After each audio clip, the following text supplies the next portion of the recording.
Sandy does. What do I you just need? know that One of the things you have proposals, to have. the sanitary district. Yeah, Do you know what it means? yeah. Yeah, for It's incorporation. required for the incorporation. Yeah. But Just what a it does. requirement. Oh, So they're trying to fulfill all the requirements. no.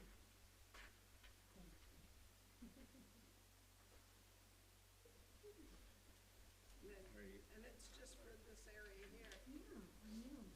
because this area has sewer and water. I don't know if that's the reason It's a for it. sanitary district. No, Oh, I don't know if that's but I know it just incorporates this area right here, right now. That's what the city, right now, yeah.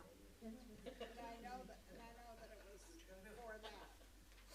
But I don't know if it has anything to do with city services.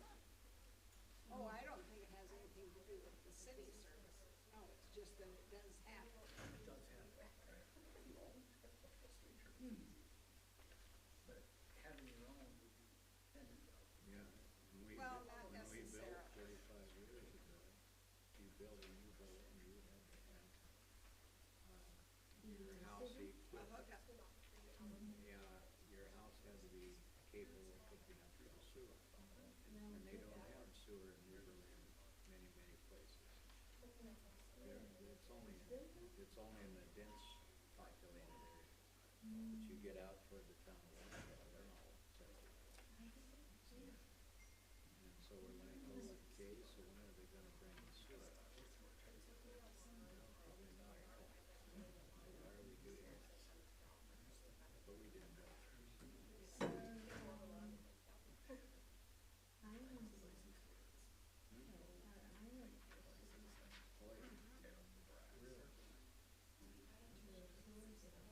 How private? They do have sewer. The city, and it used to be, I don't know if it still is, it used to be if you had less than 100 people in that area, the city could annex you.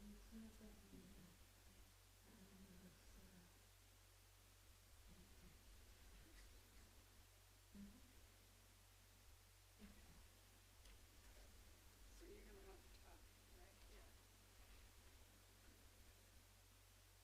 On the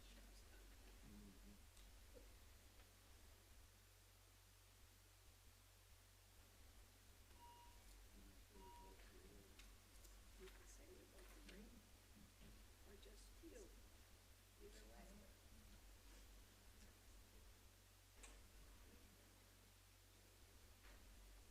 You may not be allowed to speak for me. You know,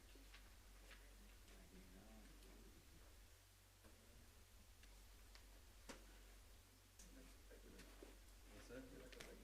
Yeah, a little bit.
Oh, yeah.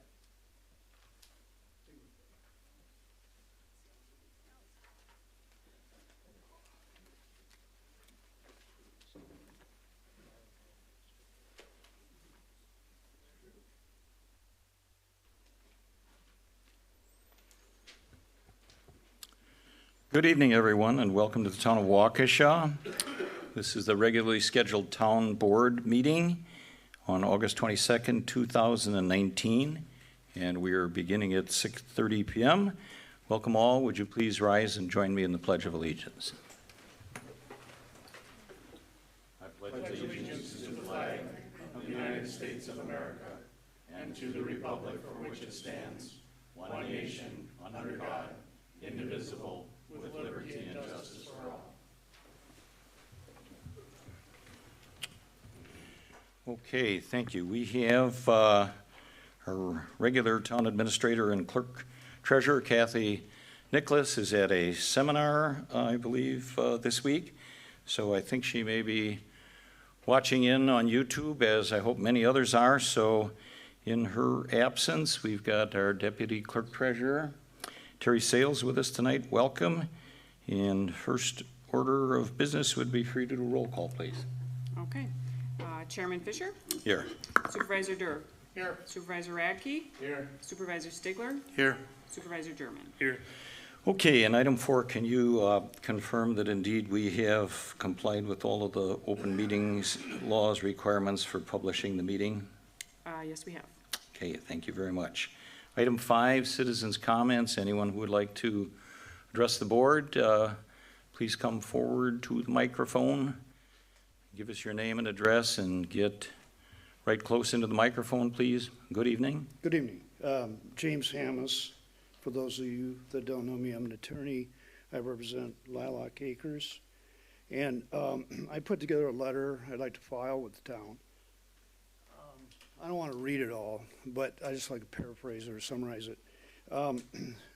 I started working on this project in April, a little after April of 2018, when the application for a conditional use permit was filed. 2 public hearings, the conditional use permit was approved, and thereafter, as a part of it, there were 6 conditions that were imposed.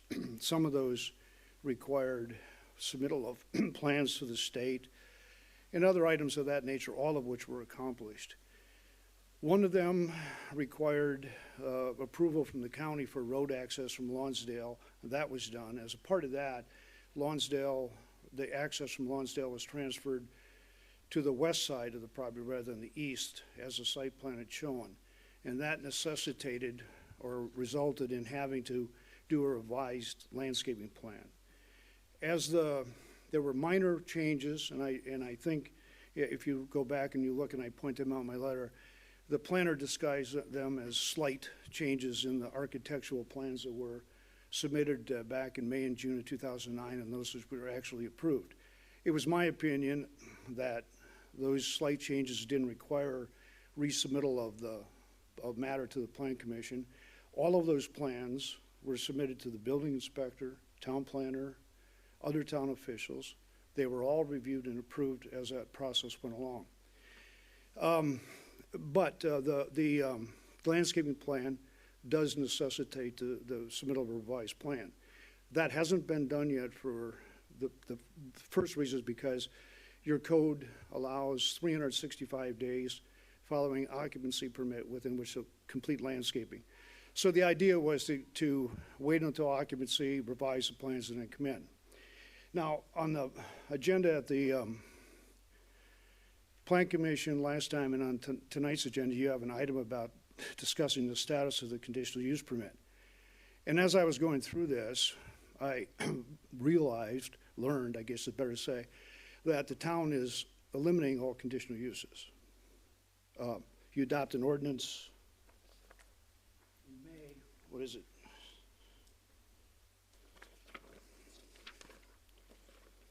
'0509, I believe, that eliminates these conditional uses. What happens now is what was a conditional use becomes a legal non-conforming use. And the removal of the conditional uses deprives the town of the authority to enforce any conditions of the conditional use permit. There's a case. I'm going to ask you to pause just for a minute here, Attorney Hammes. I mean, respectfully, we had a lengthy discussion a couple of months ago or a couple of weeks ago about citizen comments. I think respectfully, we've kind of wandered beyond what the purpose and intent of citizens' comments are if we're diving deep into the pool of some of these issues. So I'm going to ask, let me just finish. I mean, we'll certainly receive your letter, but I'm going to ask you to wrap it up pretty quickly. I mean, Okay, this I is will. not, let me just finish, please. This is not a place at which the board is going to respond to it. When we get to the agenda item, we may have some chat about it, but we've kind of gotten, I think, too far afield at the moment, Well, okay? let me try to focus then. Please. I had a case decided by the Court of Appeals 2011, precise issue. My client, a property owner, had a conditional use to sell cars, limited to 25, all other conditions. The Village of Germantown revoked the conditional use permit status. It became a legal non-conforming use. The village sued, tried to enforce the conditional use. It was my position that you can't because it no longer exists. Here's what the Court of Appeals said. Again, I'm going to ask you really to wrap it up quickly this is- because this is arguably, this is not the place and time for you to be making these arguments and comments. So I'm going to cut it off real quick, okay? All right, That's meaning no disrespect to you, but this is not the point or place in the meeting for this kind of a presentation. all I'm asking you is to take a look at this case because you no longer have the authority. And that's what, it's on your agenda to discuss it. Take a look at this, please. Thank you. Thank you. Okay, anyone else? Name and address, please, close to the microphone. Well, by the time I give my address, I'll have used half of my time, but Well, we'll be a little gracious about that. Ed Paget, S57, West 22641 Woodside Court. Sheriff's contract, 8D. You had two options, as I read before, one for a year, one for 5 years. I'd like to speak in favor of the 5-year, so take that into consideration. Thank you. You got done in plenty of time, long address or not. Thank you. Who else would like to address the board? Please come forward. Are you handing something down? These are extra copies. Yes.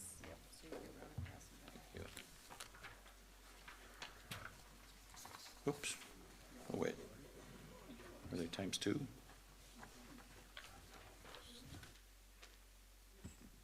Sandy Hom, West 230, South 3827, Milky Way Road. Gave you a handout there. At a couple of the recent meetings, as you guys go into closed session, there's a question, how many have there been? And I'm not sure that the question is really seeking a numerical answer, but that's what I wanted to provide. It's very easy to go in and search the database for how many there are. And I went back probably 5, 6, 7 years and gave you comparisons for how many there have been. So there's that. On the second page, my concern was at the last meeting, I recorded video up until you went into closed session. And then since there were so many items on closed session, I decided to go home and watch on YouTube, but there was nothing there. And when you go to the YouTube page for the video from the 8th, it ends at about 8:24, 8:26, and there isn't even the discussion from Malarkey on the smart growth plan, and it just ends at an hour and 54 minutes and nothing of when you came back out of closed session. So there's nothing online, nor are there any minutes available yet as to what votes might have been taken when you came back out of closed session. And I would like to urge who's ever responsible for the video, try to make sure that we capture everything that takes place during the meeting. Thank you very much for your time. Thank you. Maybe just to follow up, and I did have that discussion briefly with Terry. Maybe you could follow through with Kathy and see if there's any way to recapture what apparently was lost and Yep, have her, certainly. you report back to us, please. Yes. All right, thank you. Next. We're going to make you give your address too, even though it's long and may cut into your time and we may have heard it before. Betty Paget, South 57 West 22641 Woodside Court. I wish to speak about Lilac Acres. They appear to be already in business and have held an event, at least one event there. We drove past and there were many cars in there and cars coming and going. This was on a Friday night. Thank you. Who else?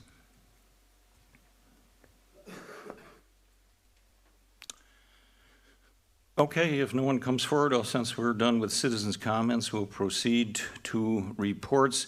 Administrator Clerk Treasurer report again. Kathy is not with us tonight. I believe you do have in your packets, all the board members, a written report from her. And in fact, I asked her if we could have her reports in writing going forward. I mean, I know she often does a good job of capturing those eventually in the minutes, but in as much as we have written reports typically from DPW, Fire Department, and Sheriff, I thought that was an appropriate thing to do, so she has responded to that. She's not here to deliver it, but it's there for everyone's review. So I'll give you a minute just to take a look at that. Or are there any questions or comments about her report? Or do you have anything more, Terry, to add to that? Or I don't, just if speaks you have for any itself. questions, of course, you can direct them towards Kathy in the office. Okay.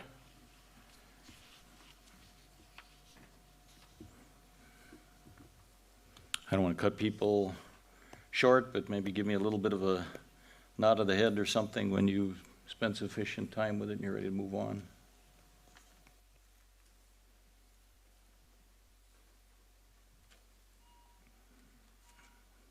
Well, you're looking at him, and I think she's done a nice job of summarizing that and putting it into a form that she's given us a lot of information in 2/3 of a page.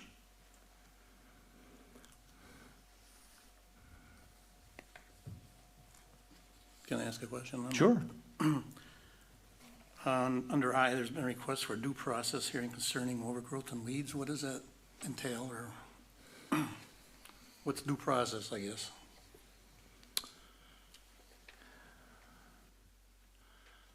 I have a bit of knowledge or awareness on that. I don't have a great deal of knowledge or awareness. I don't know whether either Deputy Clerk, Treasurer, Sales, or Attorney Macy, do you have any knowledge of that you want to share? I'm sorry, which line is it? Well, it's 1I under Administrative. There's been a request for a due process hearing concerning overgrowth and weeds. Oh, what I think she's referring to is that in our ordinance, we have a process whereby people can come in and be heard as to whether or not they are. Jen, turn your microphone on, please.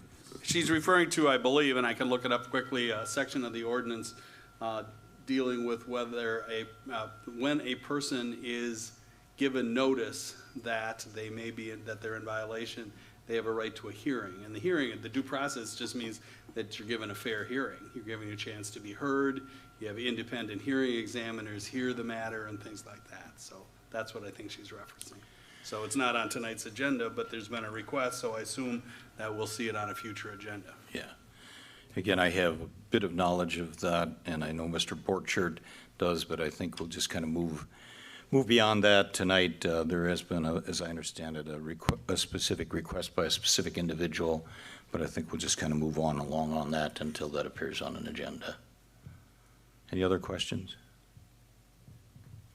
Okay, then we will move on after the Administrator Clerk Treasurer's report.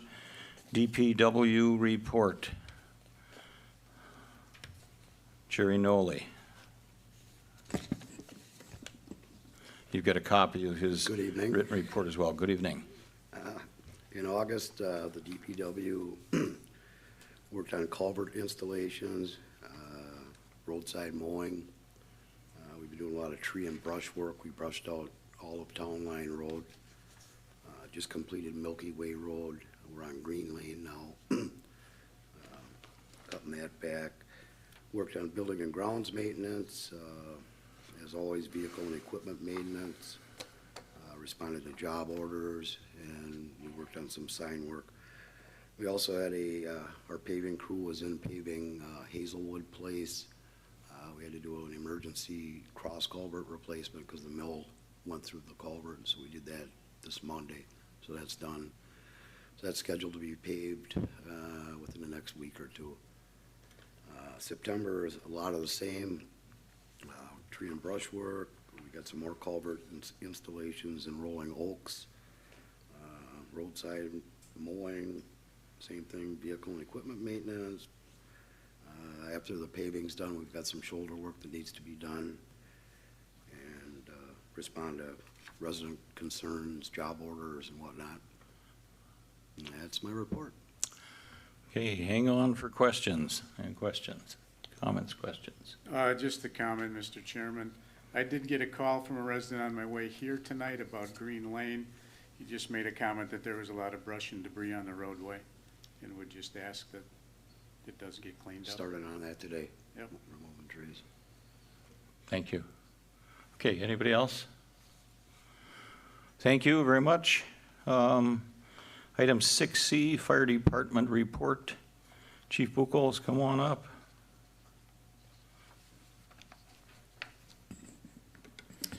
July run summary is 41 ambulance requests, 2 motor vehicle accidents, 16 fire responses.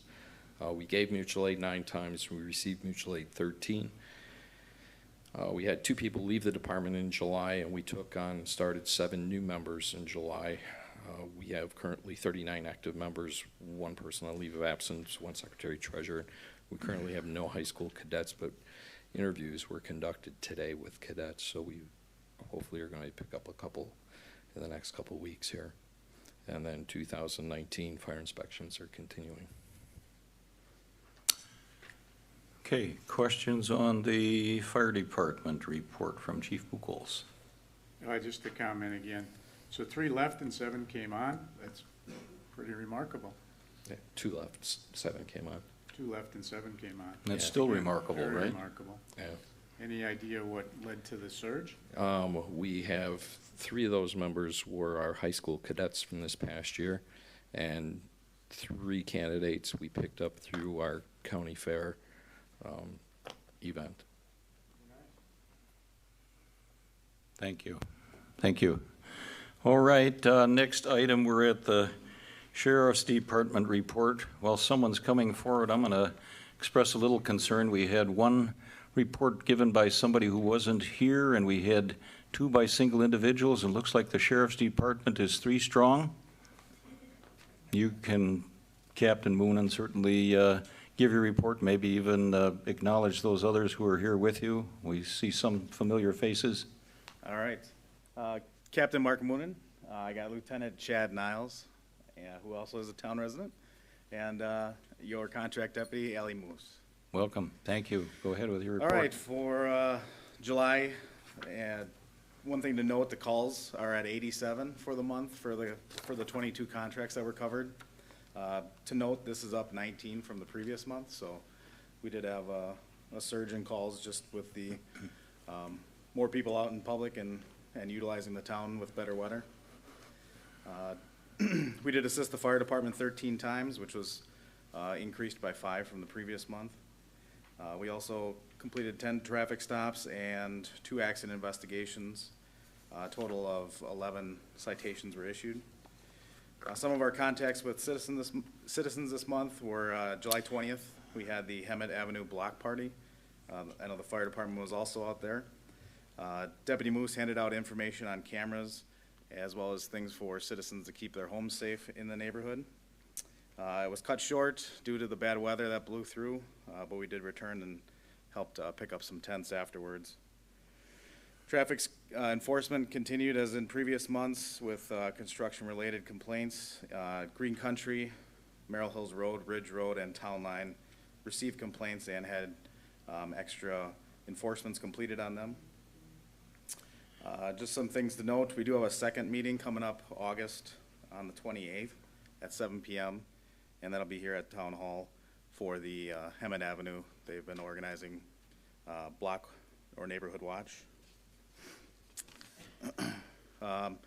Some citizens might have seen that on Town Line Road at Pheasant Run, there was a speed sign that was displayed there.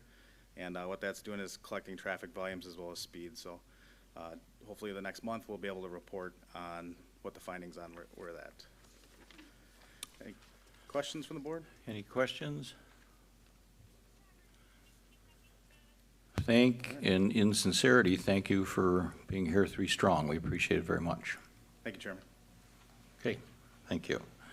Item 7A, minutes of the meeting of July 25th. You have those in your packets. Any comments on those corrections?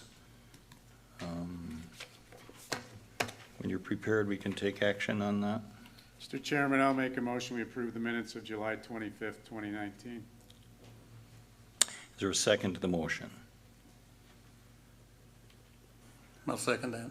Motion by Supervisor Radke, seconded by Supervisor Stigler to approve the minutes of the meeting of July 25th, 2019. All in favor indicate by saying aye. Aye. Opposed? That passes unanimously. Item 8A of some sub-items A through K. Item 8A first, discussion and possible action on request of Bonnie Grunfelder for an extension on her non-compliance property located at W231 S 2522 East Racine Avenue. Are you here this evening? Come on up, please. Welcome. You want to speak to us? I mean, you have asked for an extension. If you want to speak to us, and I've been unemployed. Just let me finish. Typically looking for, from you, if you're prepared for it, is to make a specific request. So go ahead and tell us what you'd like us to hear. I've been unemployed and underemployed since February. I was injured at work, so I was down to 2/3 pay. I was laid off in July. I have had no pay, no income since July 20th, and I'm living on with my son, who's disabled, $524 a month. So they're asking me to do, things that require money, and I just don't have it right now. I'm recovering from an injured hand, which I have a slip of paper from the doctor. I was in to get shots this week Tuesday, and I brought pictures on the things that I have been working on the property. Do you want to verbalize that with us, at least, or if you want to show the pictures, but give us an indication of the progress that you've made? I had some wood in the driveway that I've removed.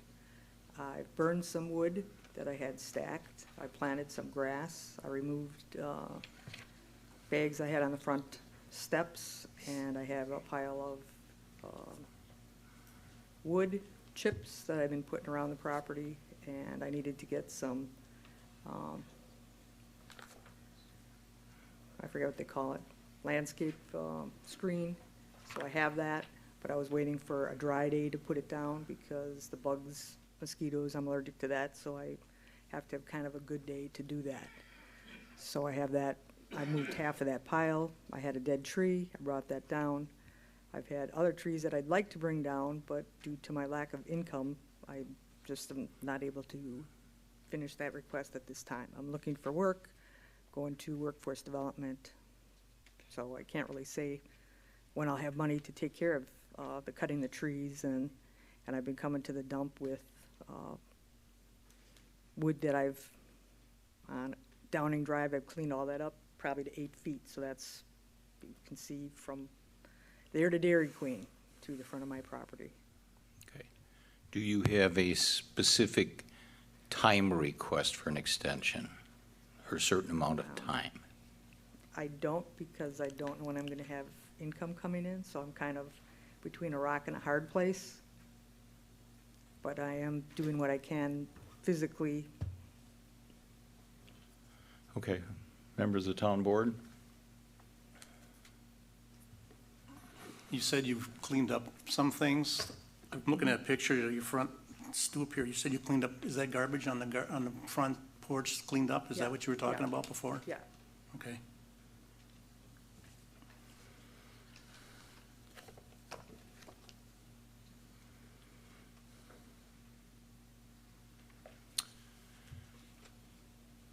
I think, and other members of the board or Attorney Macy could advise me otherwise, but I think we actually need a specific request from you for time in order to consider and act upon. Okay, is there a maximum or a minimum I No? can request? Well, then I'll say 6 months, because I don't know. Can I say 6 months? Well, you can say that, sure. Okay.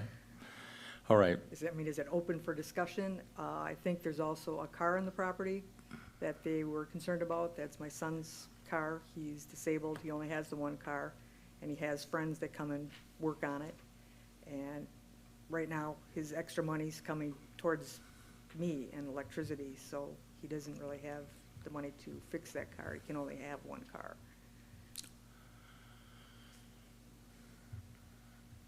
But his friends have assured me that they're gonna come over and help him out as much as they can. So they're mechanics. So they would work on the property because the gas tank's off right now, so.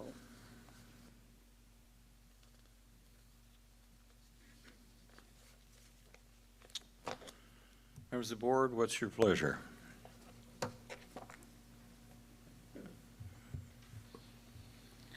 Well, I have a couple of comments. A lot of what I'm seeing here in the pictures doesn't cost any money to do.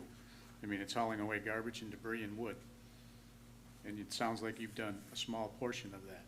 Well, my neighbor has cancer, so I don't really feel comfortable burning in the yard. I could, I have a burning permit. Okay, She's my on a- point is, you've had a long time to do this. Now you're coming before the board, and you're basically saying, I have no clue how long this is gonna take me, so give me the maximum and maybe I'll have it done by then. As a board member, I'm not inclined to give you that.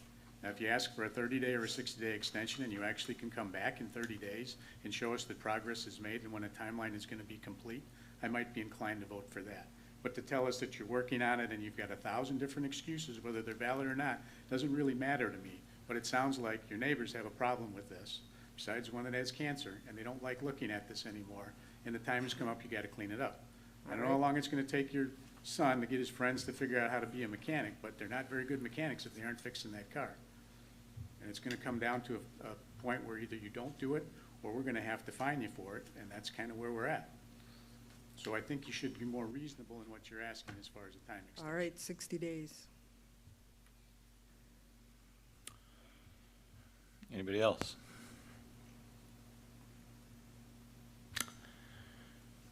Would you be inclined to make a motion to grant 60 days with the requirement that basically you come back before the town board? No. Okay. Anybody else?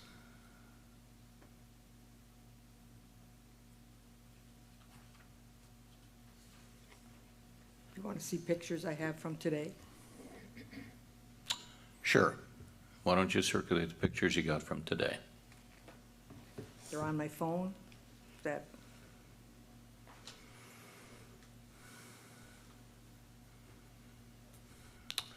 We're not going to spend a lot of time doing it because we have other things to move on to.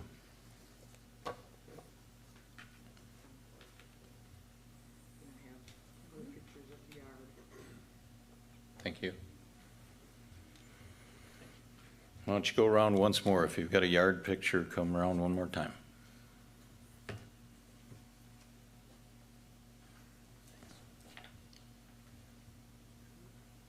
Okay, thank you.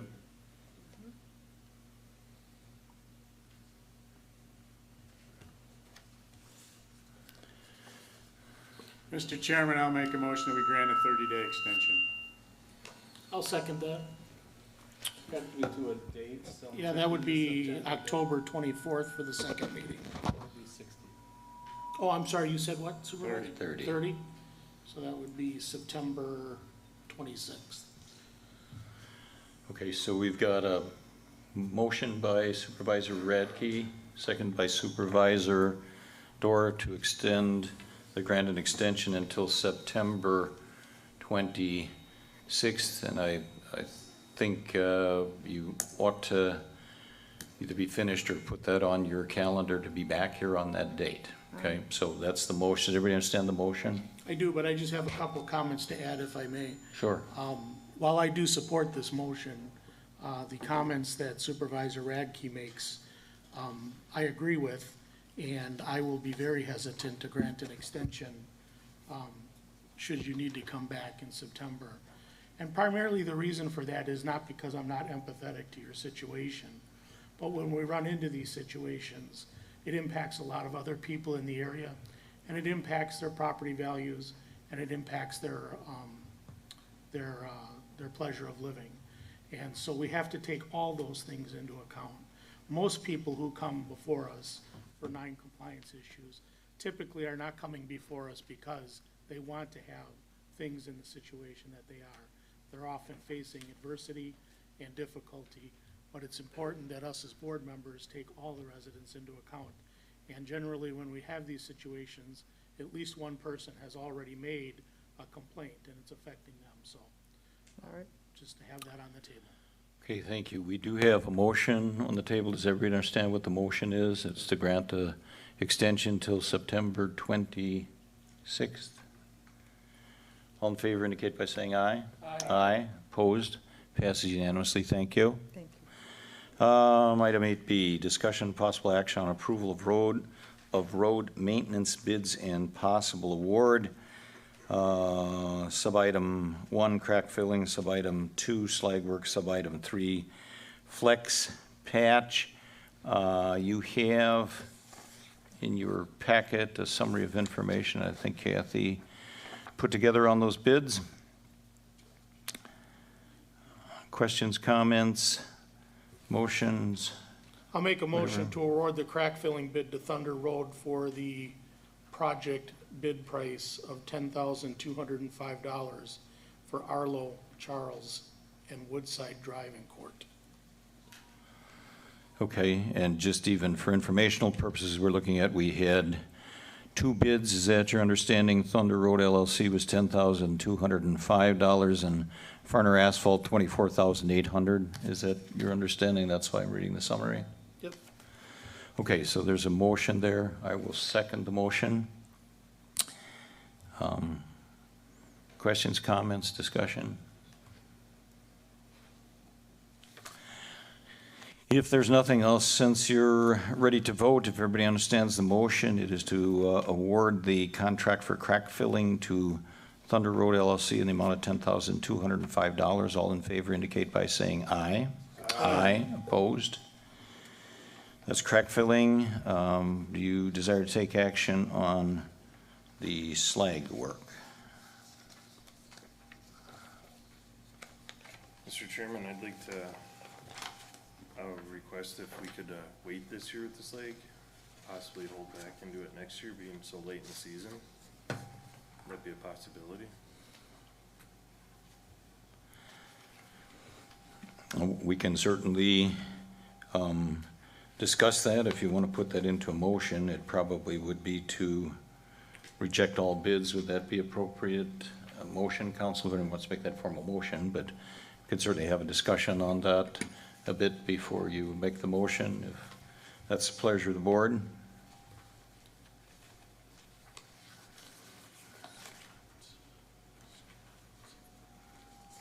My question, is there a time frame as to when they were going to do this at all, or? I mean, are we looking at 2 months from now, or in the next 2 weeks, or what? I'm not sure. I've never seen the bid form on that. Does anybody know? I'm assuming there was a date for time of completion of the bid form. Does anybody know the answer to that question? Did you review that, Attorney Macy? Well, I reviewed the slag, ledge patch, and crank fill bid documents and contracts. I just kind of going to answer my own question here. It's down here that they will start no later than October 1st, and then must be completed by October 31st. Good point. Okay, I see it. Thank you.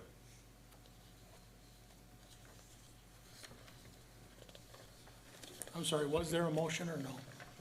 No, there's no motion on the floor at this time. Then I'll make a motion to award the full project bid for items 1 through 5.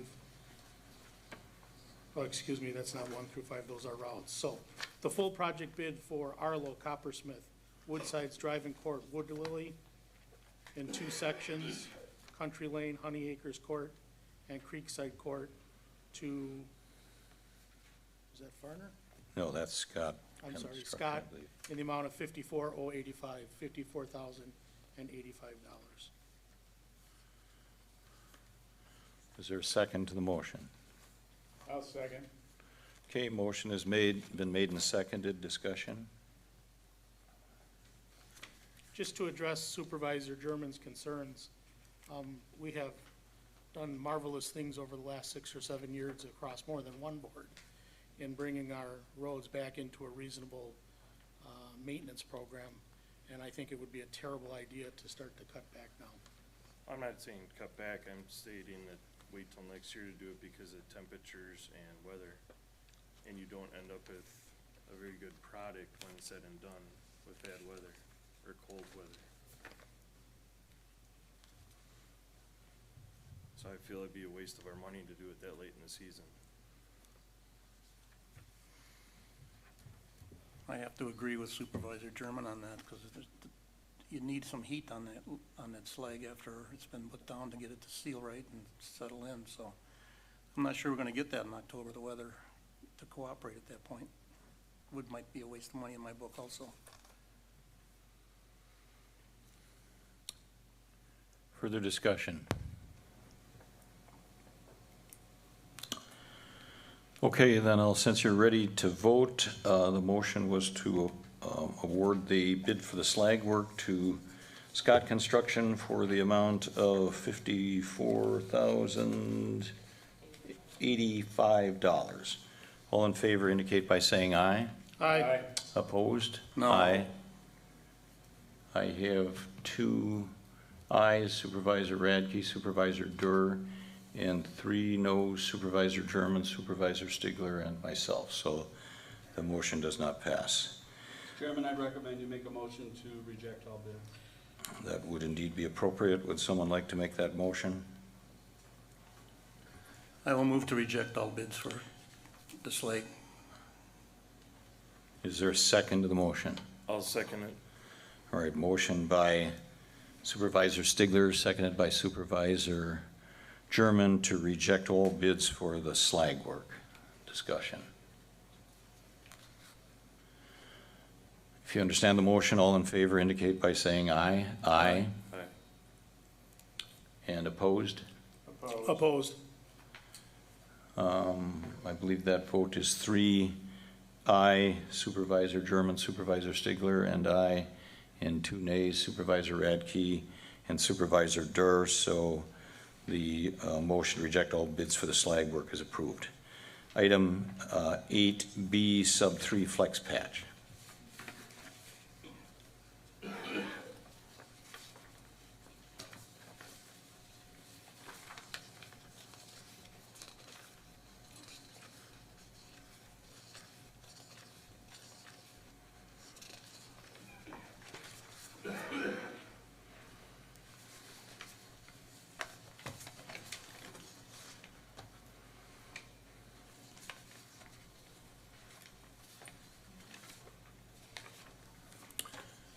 Is there a motion or discussion on the award for the flex patch?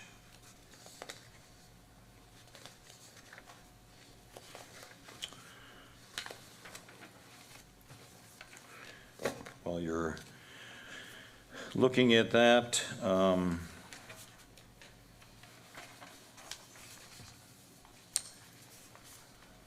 we had a bid for that from Thunder Road LLC in the amount of $22,270. And I'm trying to look, is that the single bid that we had on that, or am I missing something? That is the project bid, and I'll make a motion to approve the flex patch for Charles Drive, Woodside Drive, and Court to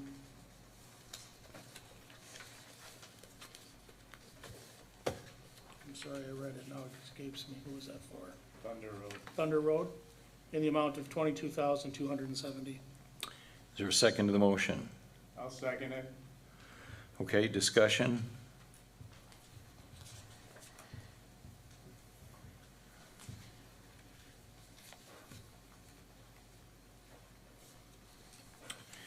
Okay, if there's no discussion on that, the motion is made by Supervisor Durr, second by Supervisor Radke, to award the bid for Flex Patch to Thunder Bay or Thunder Road LLC in the amount of $22,270.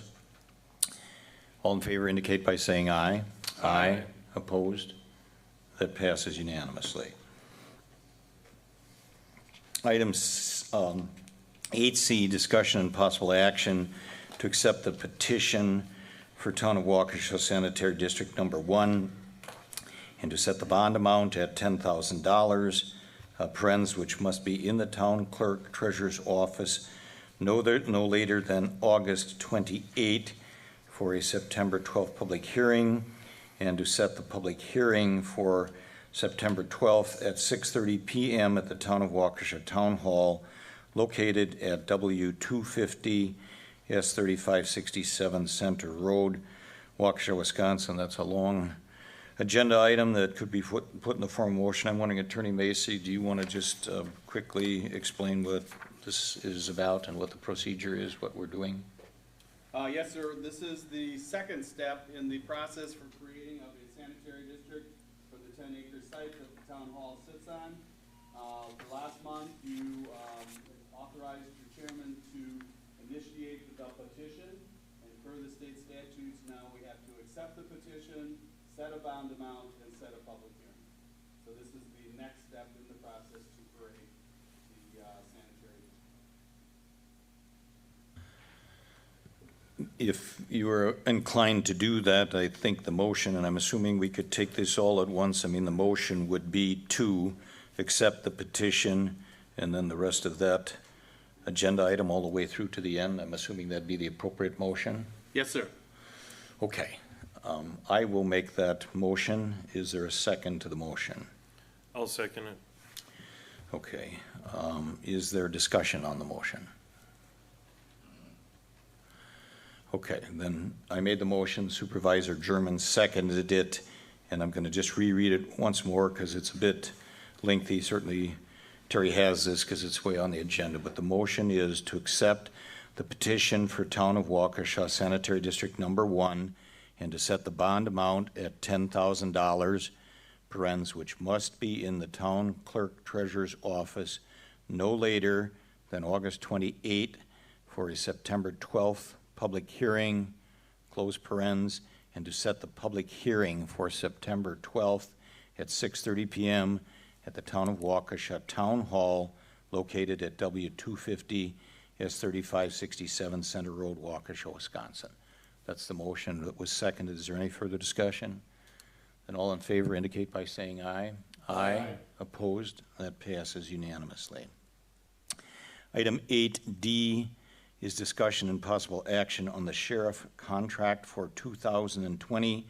Sheriff Department had appeared and answered questions from the town board at the July 25th meeting, so that's informational. I believe in your packet, and I may have passed it by here a bit, but we do have a communication on that, and it is from Josh in our Sheriff's Department. Friends can help us. Is it Jost? I know it's double O. Is that close enough? All right, Josh Jost, who's the business manager for the Waukesha County Sheriff's Department. We've got, again, a copy of his communication back from July 9th, and I would just indicate to you, just within this past week, I received another communication from him advising us that I believe the Sheriff's Department is looking to order new vehicles in September, and the request of us is to make a decision by early September. I mean, Captain Moonen, if you want to come up, or others, I don't want to misrepresent any of this, or there might be questions to it, but that's why it's on the agenda. Did I correctly state the understanding of his communication? Yes, sir. As part of the 5-year, we would need to purchase a fleet that would be dedicated towards the town of Waukesha, as we stated at the last meeting. With that being said, the 5-year would require a new vehicle because we stretched into a 6th year this year for the Tahoe. As Inspector Gum stated at the last presentation, we would need to have an idea of when when we purchase our other fleet vehicles for next year, we need to have the town, if it is so, you're choosing for the 5-year, to include that Tahoe in the purchase with the other sheriff's department vehicles. In the timetable, at least at this point in time, is to do that ordering in September sometime. Is that your understanding or not? That's what his communication said? Correct, in reading his communication, that was the timeline he gave for his purchasing. Okay.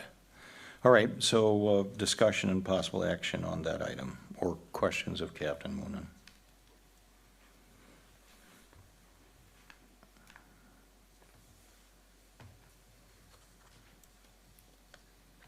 Mr. Chairman, I'm not comfortable with a 5-year, but I would be comfortable, and I'll make a motion that we do accept the 1-year extension of the contract.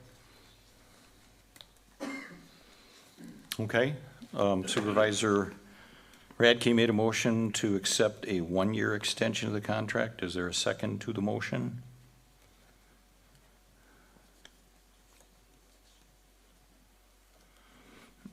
I'll second that. Okay, seconded by Supervisor Durr. Discussion? Mr. Chairman, a few years ago when we renewed and reviewed the sheriff's contract and we made the change from a 7-day-a-week operation to a 5-day-a-week basically operation, a 4-2, 5-2. There was a lot of feedback from the residents that were questioning our judgment on that and saw the need and the concern that we continue to have a sheriff's presence in the town.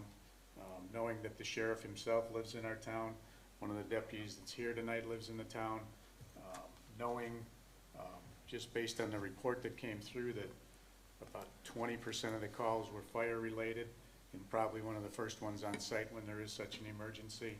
I just am not comfortable in at this time not renewing any kind of a contract. Okay. I see no reason to just have a 1-year when we can have a 5-year, and it can be tweaked, changed anytime during that 5 years. And then we'll have a deputy, instead of spending an hour traveling between the sheriff's department and here and back again, we're going to lose an hour's worth of time in the town. And I just don't see any reason that the 5 year is still the best deal out there. So I'm not going to support a 1-year. Okay. My preference on this too would be to have the 5-year contract, the new vehicle, have it housed, if you will, on town property. The qualification, I guess, that I would put to that is I would want to see I know that it was verbalized, I would like to see the exact contract language. I think Attorney Macy spoke to that previously. I mean, to see what kind of an out clause, if there is or whatever. So I would not support the 1-year. I'd support the 5-year in concept, but before I would vote for final approval on that, I would like to have town attorney review that and see what provisions are in it or what could be negotiated for what I'll call an out clause.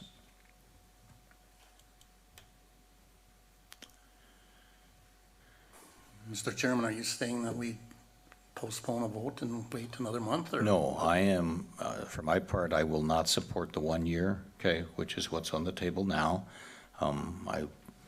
Depending on how that comes out, if that passes, we're done with the 1-year. If it doesn't, again, I'm willing to consider the 5-year with an out clause, but we got to get past the 1-year first. I will not support the 1-year contract.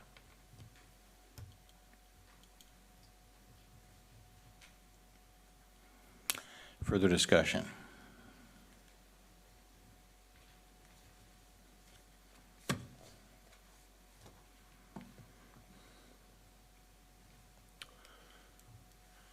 If there's no further discussion, then since you're ready to vote, I want to make sure that we're crystal clear on the motion. The motion is to accept a 1-year contract with the Sheriff's Department, and the continuation, that would be what's commonly referred to as the 5-2, 4-2 service level. Is that right, Supervisor Radke? Correct. Okay. Any further discussion? If not, all in favor of the 1-year contract indicate by saying aye. Aye. Opposed? Aye. Aye. Okay, I have got, and correct me if I'm wrong, I've got Supervisor Radke and Supervisor Dorr voting aye on the one-year contract, and Supervisor Stigler, German, and I voting no on the one-year contract. Is that correct? And if it is, then that motion is defeated. Do you wish to take any other kind of action this evening? I'd like to move that we accept the 5-year contract with the Sheriff's Department. I'll second that motion. All right, discussion?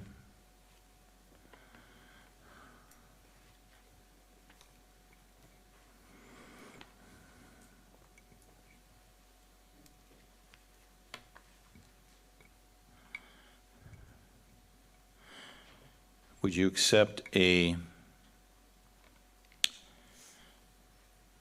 either formal amendment, or I'll ask it as a friendly amendment for the moment, if this were to pass a condition on it that a copy of that contract be made available for Attorney Macy to review and comment on and make specific comment on it with regard to provisions for an out clause. Would you, as the maker of the motion, accept that as an amendment? Or we can vote on that formally if you'd prefer. No, I would accept that As a amendment. friendly amendment? Yes. And I believe you seconded the motion. Would you accept that as a friendly amendment? I'll support it, yes. Mr. Chairman, I don't understand the friendly amendment, because I can tell you what it says, but I don't know if that means you're gonna sign it or not sign it. I mean, all I'll Okay. do is give an objective Yeah. review as to what it says, but I don't know if that means that you're willing to sign it based on what I said or not what I said. I don't right. I can't make the decision. Okay. They say there's a termination. Sure. I paraphrase that. I assume it means that if you get out before the 5 years, you have to pay for the car regardless. They represented that sort of, they think, if I'm paraphrasing that, you know, if you cancel at any time prior to the 5 years, you're still responsible paying the full cost of the Okay. car. Let- If that's the only Yeah. proviso that you're willing to say, you know, I don't know what I know what I'm looking for, and I can tell you what it says, but I can't tell you whether it's going to be satisfactory to the motion maker. And that's an absolutely fair point. I think there was, and correct me if I'm wrong, I think there might have been some discussion that you suggested that we, and I certainly don't want to put words into your mouth, but not enter into contracts that are longer than 3 years in length without a basis to opt out. And I mean, correct me on that. I certainly don't want to put words into your mouth. No, that's an absolute statement. Okay. There's no law that says you can't enter into longer than 3 years, but since the entire board can turn over in 2 years, I get people say, well, how come, you know, you let them enter into a contract when they could all be gone? And I said, I warned them that, you know, a future board may not be supportive of this decision, but they chose to make the long term. That's different. They said you can get out, and so if that's all you want to know is whether you can get out, but they said there's going to be conditions on if you leave. Okay, let me ask this way, and maybe, and I think that's an excellent point, but back to the maker of the motion, the second of the motion, would you accept, I guess, a friendly amendment that to accept the 5-year contract in concept, ask for the document to be prepared, ask Attorney Macy to review it for what those obligations are, opt-out provisions, and put it, assuming we can get it in a timely manner, put it on the agenda for final consideration at the meeting on the 12th of September. Would that, and before anybody comes, would that alleviate some of that concern that you have voiced? Absolutely. Then you're really making a knowledgeable decision, because It's you'll know whether the termination provisions is acceptable to you. Right, and not. But that's really then not a motion to approve, that's a motion to table it and direct that we get the contract for 5 years, review it, and bring it back.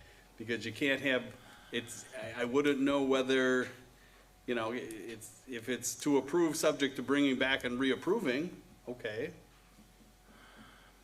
Okay, but I mean, can we, and I don't want to get hung up on this, can we make a motion to table with conditions? Is that appropriate in your judgment? Yes. Motion to table with directions, yes. Okay. Can I just No, ask I've really a messed question you up. here? Go ahead.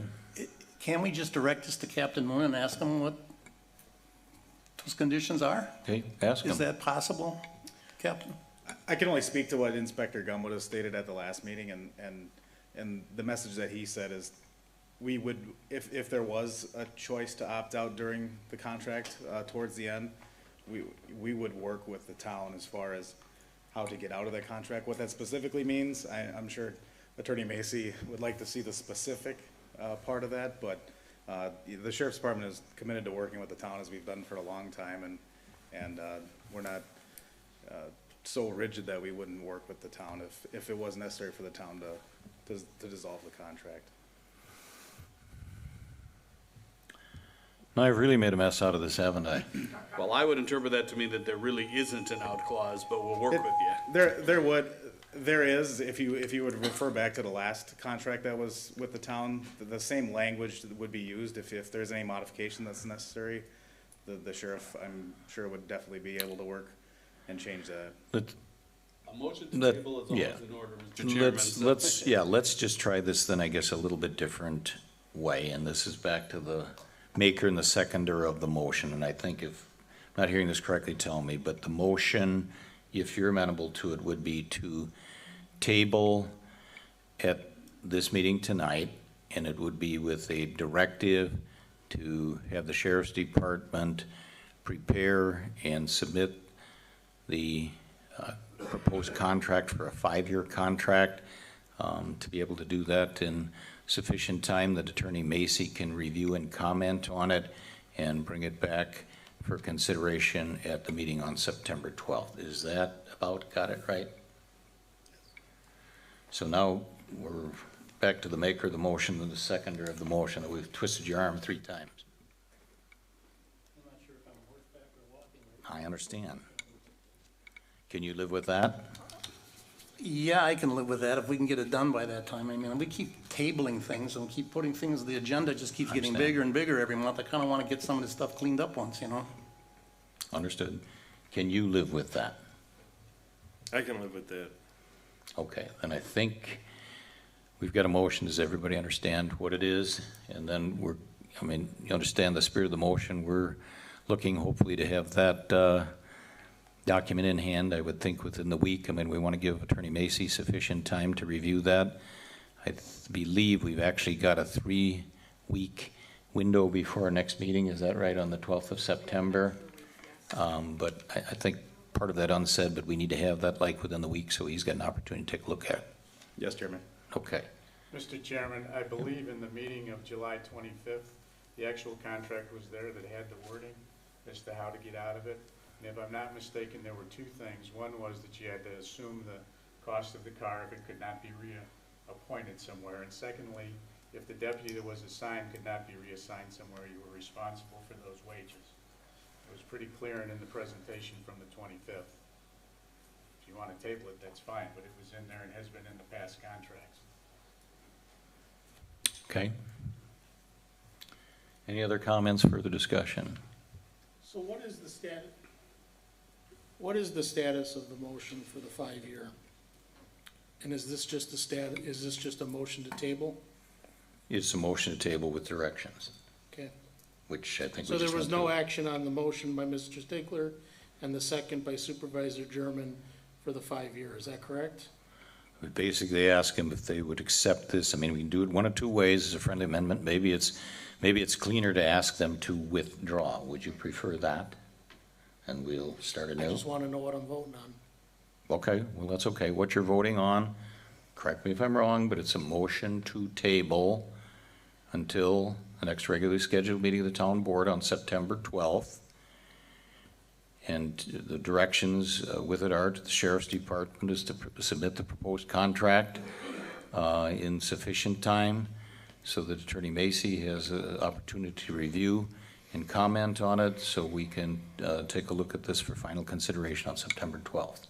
That's my understanding of the motion, and it is for the contract for the 5-year program. Does anybody disagree with the way I've stated the motion? Okay. Then is there any further discussion? And I'll sense you're ready to vote. All in favor indicate by saying aye. Aye. Opposed? Opposed. Okay, do I have that correct? It's 4 in favor and 1 opposed. Supervisor Radke? Okay, thank you. All right, moving on. Discussion and possible action on ordinance 2019-0-10 to rescind section 2-82 annual performance evaluation. And there's a note that this was first introduced at the July 25th meeting. And in fact, I'm the one who introduced the motion. Is there discussion?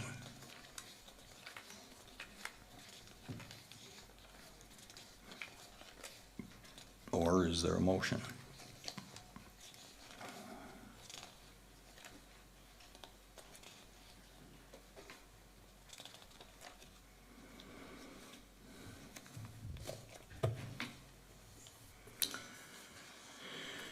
You've got a copy of the proposed ordinance in your packet, and I'll just read it. Section 2-82 is entitled Annual Performance Evaluations, and it says annual performance evaluations on all department heads shall be done by the town board. All department heads shall perform annual evaluations on their subordinates and report back to the town board. I will make a motion to accept ordinance number 2019-10, which is entitled an ordinance to repeal Chapter 2 entitled Administration, Section 2-82 entitled Annual Performance Evaluations. I so move. Is there a second to the motion? I'll second it, Mr. Chairman. Okay, discussion. I'll just make a quick comment. The reason that I suggested we repeal this is twofold. One is that I don't believe that annual performance evaluations is something that belongs in a municipal or town code of ordinances. Doesn't mean I don't support performance evaluations. I think it would be better placed in a policy and procedure manual, or better as a policy rather than an ordinance. And furthermore, the town board is commanded to do this. We didn't do that last year, so we haven't been doing it. So those are two reasons that I would support the repeal of this ordinance. Discussion. Mr. Chairman, in reading the ordinance, are you saying, or is it saying, I should say, that the town administrator then serves as the one that does those evaluations?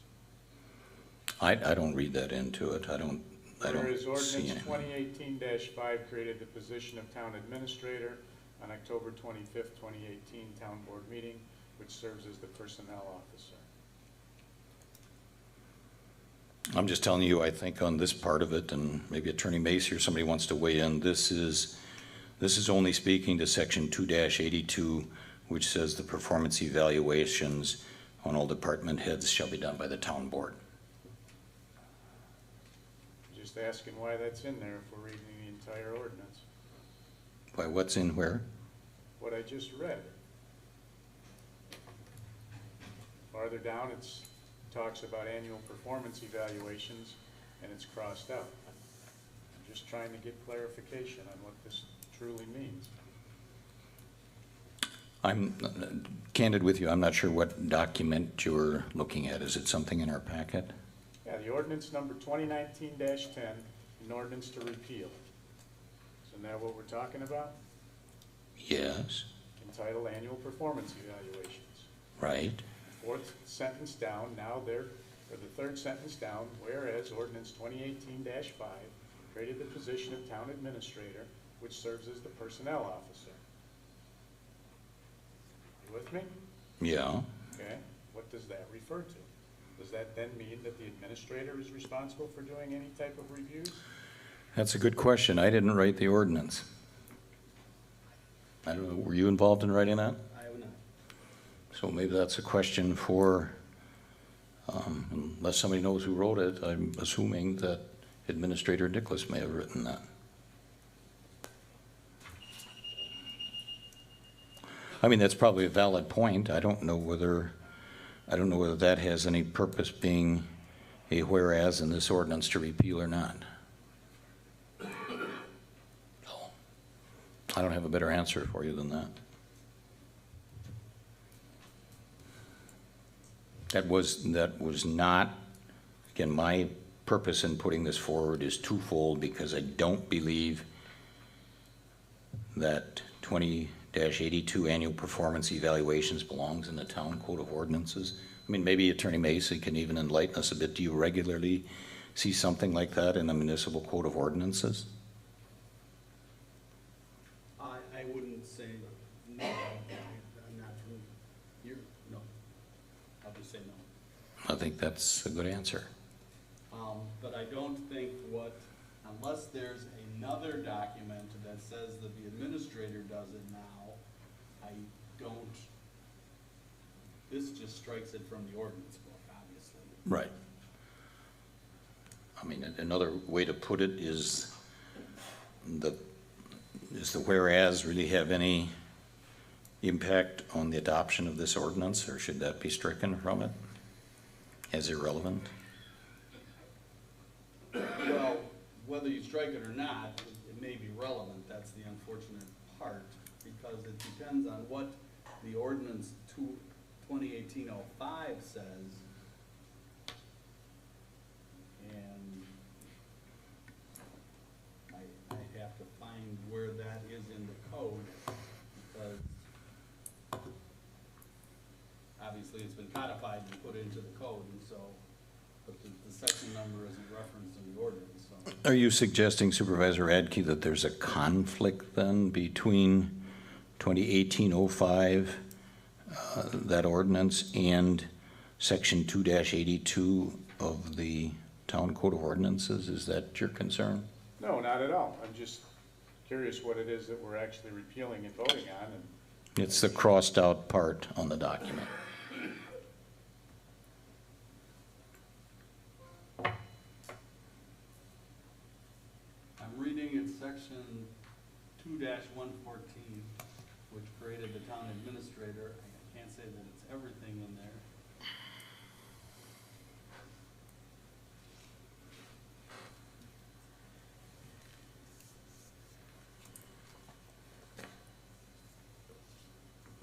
I mean, if the ordinance referenced gave the duties to her unless specifically referenced in the code, by specifically taking it out of the code, you've given her that duty, yes, to answer the supervisor's question. So do you have any advice for us tonight on how to move forward?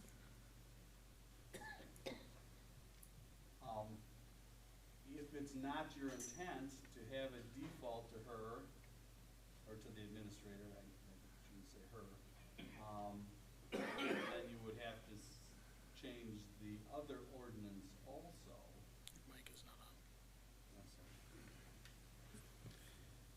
on. And I can't find the specific, just because there's 31 duties that you gave the administrators. I'm just not finding that one unless somebody knows exactly where it is. All right, so we can move on this evening. I'm going to move to table this matter to allow the town administrator, the town attorney, and others to further research the matter. So I'll move to table this evening and ask that it be put back on the agenda for the meeting on September 28th, I believe. Is that correct? Would that be the second meeting or 26th in September? So I'll move to table until the 26th of September with the directive that the town attorney and the town administrator research this matter. I so move.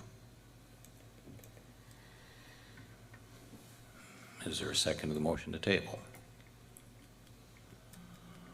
Okay, that motion dies. Can we still have it stricken out of here and then also go forward with looking at ordinance 2018-5 and see Sure. why? Yeah, you can make that a separate consideration, correct, Counselor? Yes. Well, we still have the motion on the table from your original motion. We do, because the motion to table died. Right. So Let's call a vote. that motion was to adopt this ordinance. If there's no further discussion, we will vote on the Motion to adopt ordinance number 2019-10, an ordinance to repeal Chapter 2 entitled Administration, Section 2-82 entitled Annual Performance Evaluations. All in favor indicate by saying aye. Aye. Opposed? Opposed? Okay, do I have that correct? That was 4 in favor and Supervisor Durr voting no. Is that correct? Okay, then we will move on to the next agenda item, which is item number 8F, which is discussion on section 2-182 Plan Commission, paragraph F, meetings, agenda, request fees, subparagraph 1, meetings of Plan Commission. This was first introduced at the July 25th meeting. I note on the main line we've got discussion, possible action, and under 8E we only have discussion. Counselor, do you have advice for us on that? Should this be limited to discussion because that's the only part that's noticed under 8F? Generally, that's our recommendation, yes. I mean, there could be other issues that come up, like we had to mention the administrator's ordinance in order to deal with the last agenda item. But yes, you should focus on what's on the agenda as best you can. All right, so this is for, in as much as 8F refers to discussion only, this will be for discussion only. Is there any discussion on that particular item? And this just focusing you in on it, I believe, is the language about having joint Plan Commission and Town Board meetings.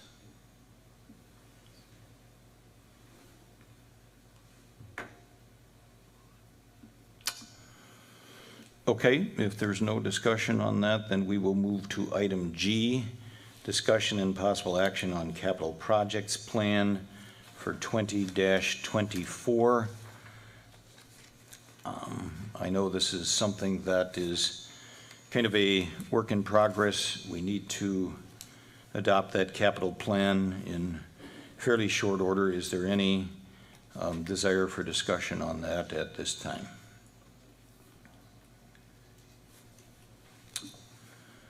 Okay, then we'll move on to item H, 8H, discussion and possible action on the status of the conditional use permit for Lilac Acres located at S47W23045 Lonsdale Road.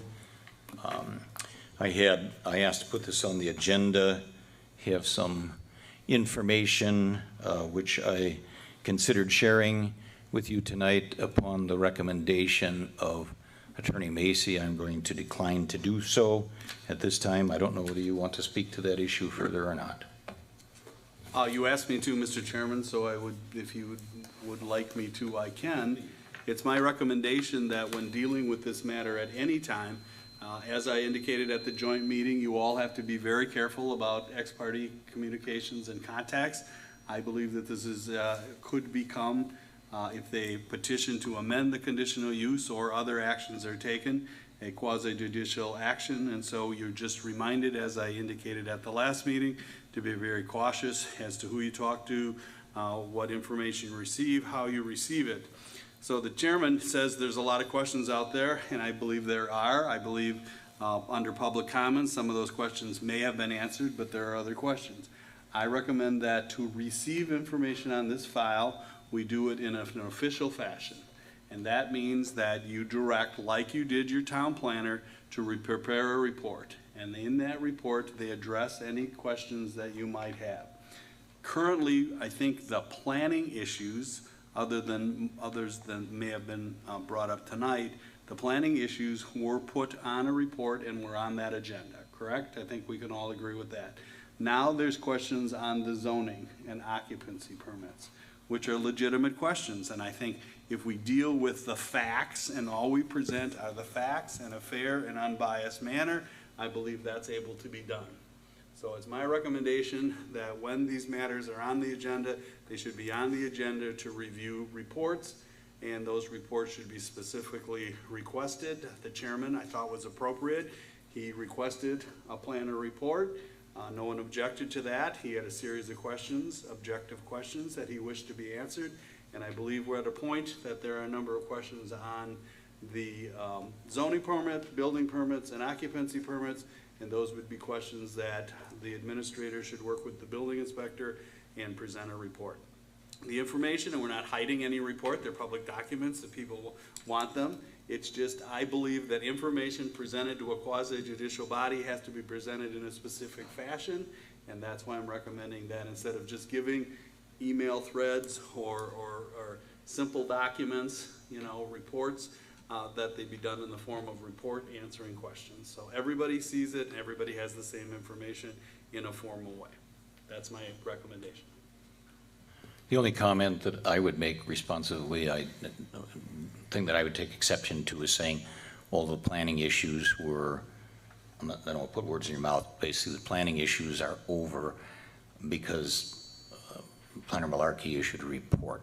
I didn't mean to say that, Mr. Chairman. Well, maybe I let me just finish. Maybe I misconstrued it, but I think that's getting ahead of ourselves a bit to close the door on that. Yeah, I didn't mean to do that. I meant to say, I believed the questions that you had asked him to answer were, I didn't know that we left with any unanswered questions. We have unanswered issues. Right. He certainly indicated there are plans that needed to be updated, and there was then the conditional use itself would have to be amended on one issue to summarize his report. I just didn't think we had anything more you were asking of the planner at the moment. Okay, I appreciate that clarification. I think that's a little bit different, but I think that's spot on. But I mean, in terms of planning issues, we're not going to dive into tonight with huge discussion that went on for almost an hour 2 weeks ago and it was represented. We won't have final drawings for a few months, and drawings to me are plans. Okay, anybody else want in on that issue? What's the reason that we won't have drawings or plans? There's no one here who can answer that question. If you have questions like that, as I indicated, my recommendation is that people filter their questions based on last meeting or this meeting, or we prefer you not get calls because that could be ex parte communications, to the town administrator, and the town administrator prepare a report with the assistance of the staff. In this case, I think many of those questions would be to the building inspector. So I certainly think your question should be answered. I just want to do it in a formal process so everybody, it's clear and to everyone what the questions were and what the answers were in a report. So then do we let them keep operating under these conditions right now, or do we? I mean, it's my understanding they have a temporary occupancy permit, and it is very specific and as to what they can do and what they can't do, but that's a question, again, you would ask the building inspector. It's my understanding that they have the right to operate in a limited capacity. That's my understanding. Mr. Chairman, you worked on this today too, and I don't want to put anybody on the spot. These are the questions that we should get to the administrator and get a formal answer for. What I think Attorney Macy is suggesting is that all these questions need to go in writing. They need to go to the administrator, I believe, is your suggestion, and whether they're ultimately directed to the town attorney, the town planner, the town building inspector, should basically be the traffic cop, if you will, and prepare a report. Is that the essence of it? Yes, sir. Thank you. Okay. So that's where we're at. Okay, anything further on that item? Then we'll go to item 8I, which is discussion and possible action on section 2-58, motions voting. That's back on the agenda. That was on the agenda previously, and it was advised that there might be a desire to have further discussion on that. And I think, in fact, some of that might have been from you, Supervisor Stigler, so I didn't mean to cut people off the last time. Go ahead. Yeah, we kind of cut that short. All the boards and committees I've ever been on, we were allowed to have discussion on items, and that's how you decide if you want to make a motion or not. There never was a motion on the floor in any committee I've ever been on before this. I think the time beforehand to get information and draw from that and decide if there is even enough there to make a motion, I think is very valuable. And that's my direction I would like to keep going, to take that direction rather. Okay, anybody else? All right, thank you. Then if there's nothing more, we'll move on. Item 8J is discussion and possible action to consider hiring different legal counsel and town planner for future review and action with respect to Lilac Acres - Supervisor German. Supervisor German? Yeah, I guess I put this on here because last time we received a report from Planner Larkey, and it stated all the things that were wrong, or I shouldn't say wrong, were not compliant on this property. And at the end, he said there's not much going on there. And then we also received what we cannot do by our attorney. He never told us what we can do. So I guess my question to the board is if we feel that our planner and our legal counsel are supporting us as a town and us as a board on this matter.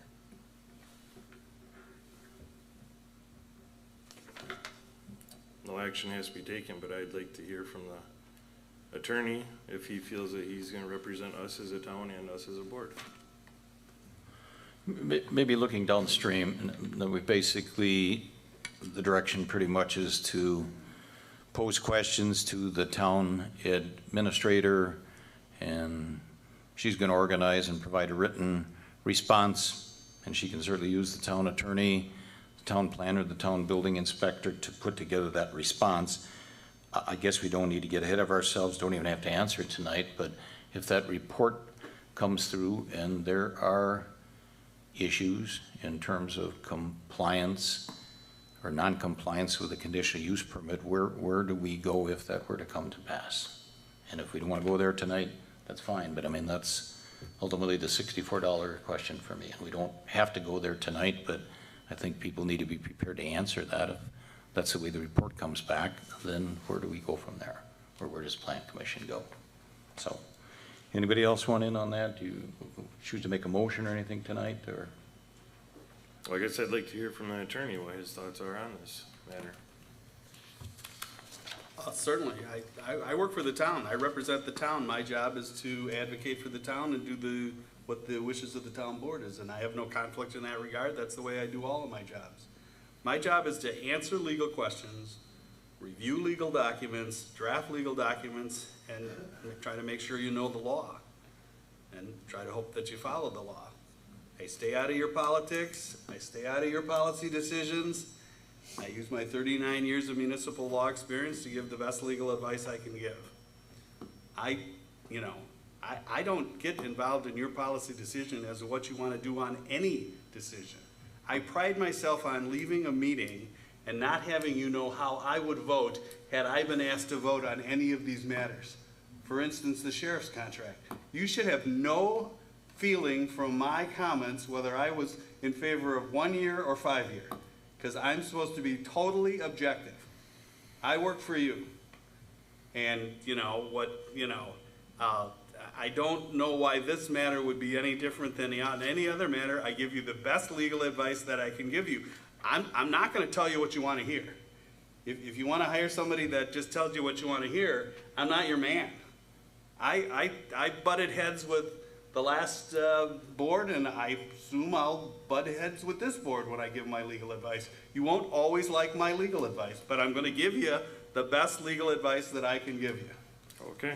And I'm not going to take sides, and I'm not going to, I treat every citizen with respect, fairly, and make sure they're be given due process.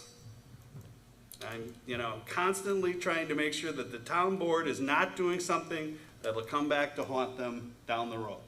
And if you don't, and if that's what I did last time, is I gave advice not to talk about the matter because I thought it would come back to possibly haunt you down the road, that's the best legal advice that I could give.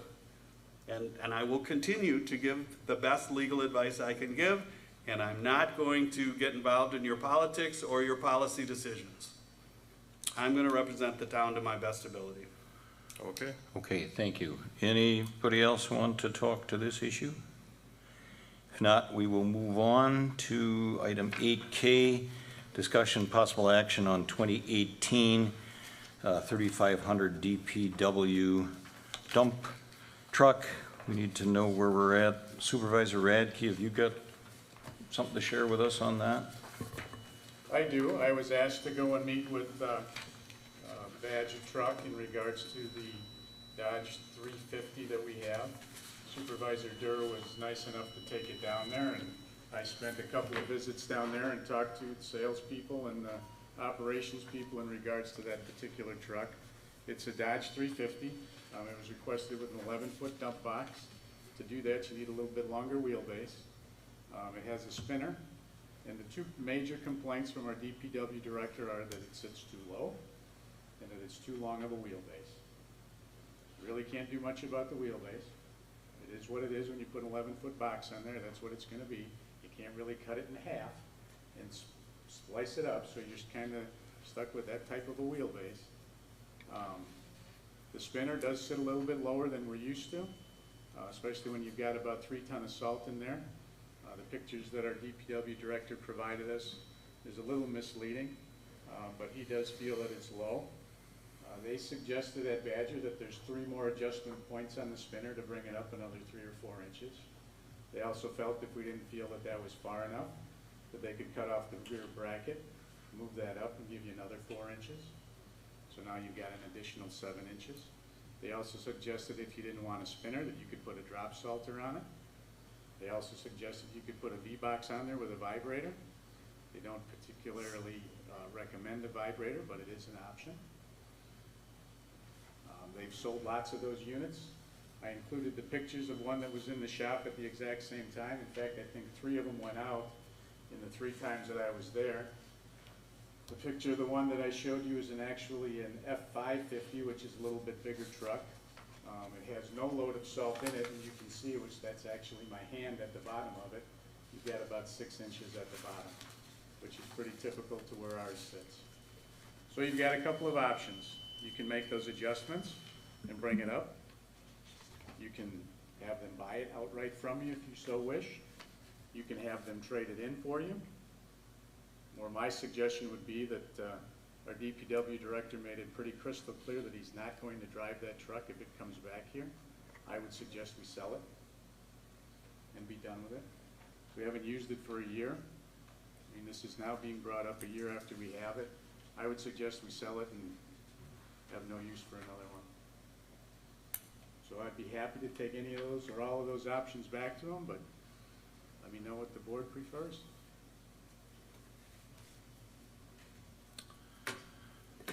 Is there a purchase order on this truck when we ordered it?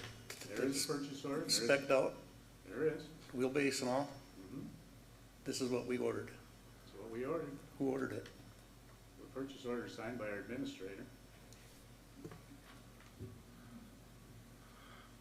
It was approved by the board, and there were conversations with our DPW department about it. I looked back on the packet of information we had in June of last year that, I don't have it right in front of me, or I might have it here, but I think it's, I don't know, 10, 12 pages long. Every page except the last page on it says it's a 140-inch wheelbase, and it's 167.5 inches. So how did we get from the 140-inch wheelbase to the 167-inch wheelbase? I can't answer that specifically, but I believe it had to be when the dump box was requested, that there was either a 9-foot and 11-foot box, and 11-foot box was opted for. And who made that decision? As I said, the purchase order was signed by our administrator, but I believe it came from the DPW department directly. Comments that Badger made to me was that they were told that 11-foot box would give them more room. Okay. I mean, is this, Badger Ford thinks this thing is the best thing since sliced bread? Are they willing to take it back and give us our money if it hasn't even been used? I mean, I think Well, that's a bottom line question. I told you what the options were, but there's not any dealer in the world that's going to take back a year-old truck for the exact same price. If you want to trade it in for a different truck, they'd be happy to do that. What are they willing to give us for us? I mean, we spent between $53,000 and $54,000, which is a sunk asset at this point in time. And it hasn't been a year, at least to my knowledge. This thing has been around since April, and some people maybe longer than that. It's not a year. I mean, I don't think it was even delivered until late last year, was it? I mean, I looked at some of the stuff, and I think I gave it to Supervisor Durr. The licensing and all that kind of stuff looked like it wasn't until November. So, I mean, we had it like not very long. They said this doesn't work. I gave you the options, Mr. Chairman. Whatever you'd like me to go back with them with, I'd be happy to. They're Well, not gonna give you your money back for it. If you wanna trade it in. well, it's on not different- my money. It's the town of Waukesha taxpayers' money. So, If I you mean, want them to give back the entire amount, it's not gonna happen. well, for how a much are year-old they truck. willing to give back? I mean, let me go one step further. I don't mean to be argumentative.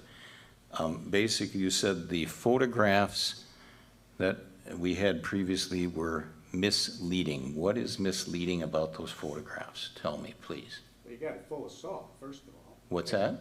You have it full of salt, first of all. Well, don't you think it's gonna have salt in it when you go out and go salting? I'm missing something.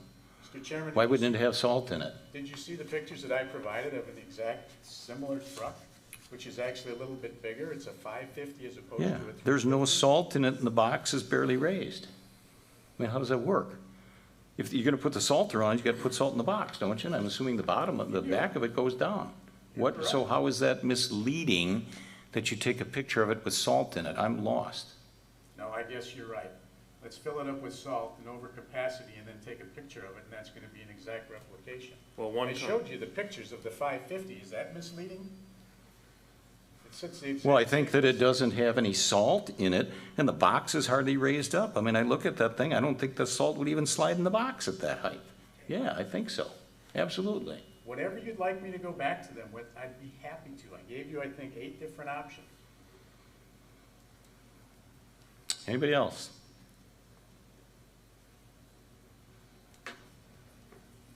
I don't see how Badger put this truck together and drove it out the door and gave it to us this way. Without it even functional, Well, let's see, the city of Waukesha just got 2 of them. not 3,500 Dodges with these specs, You got 3,500 Dodges. with these exact City of specs, Brookfield got 4 3,500 Dodges. not with these exact specs. May have been 9-foot box versus 11. The only Yes. difference is the wheelbase. They don't sit any higher Two on a 9-foot Two box. feet makes an extreme difference on a truck like this.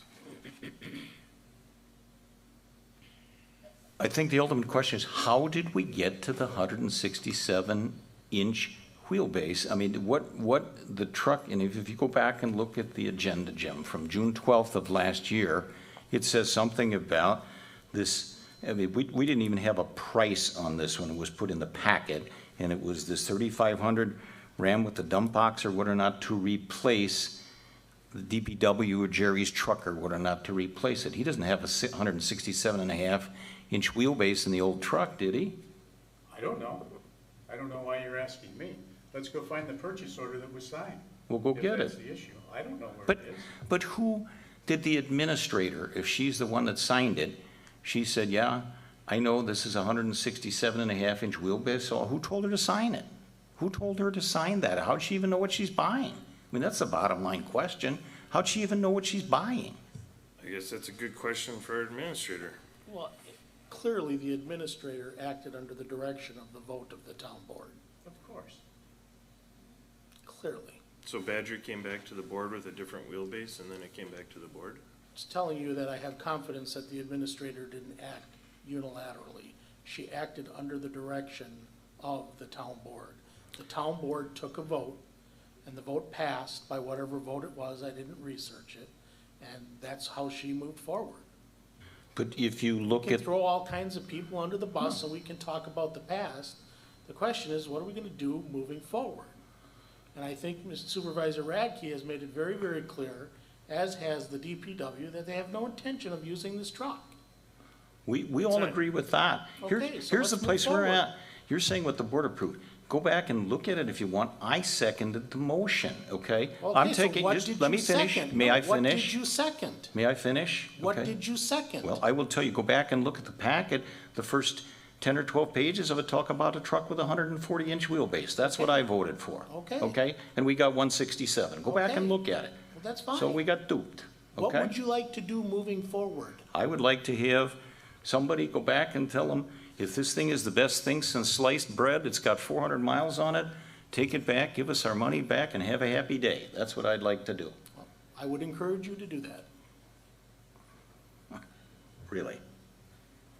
Well, I think Supervisor Radke did his due diligence and came back with a report to the board with several options. One of them was not getting 100% full refund from Badger Truck. If somebody else on the board wants to pursue that, Yeah, but that's certainly their prerogative. Supervisor Dort, we need better information, and we've been futzing around with this forever. If he wants to come back and say, we paid $53,000, whatever, $630, they'll give us 53 grand back, we can move on. If they're telling us you can have $19,000, I mean, is going to see you in court or something? Come on, get us some information. What are they willing to give us for it? We've been What are they futzing willing to around give with it this for for us? precisely 2 meetings. But give maybe us a 3. number. There's How all much? kinds of things on this agenda we've been futzing around with. Agreed. For a whole lot longer How than much that. money are they going to give us to take it back? That's what I want to know. If you're asking for them to just buy it outright back, you're gonna lose about 15,000.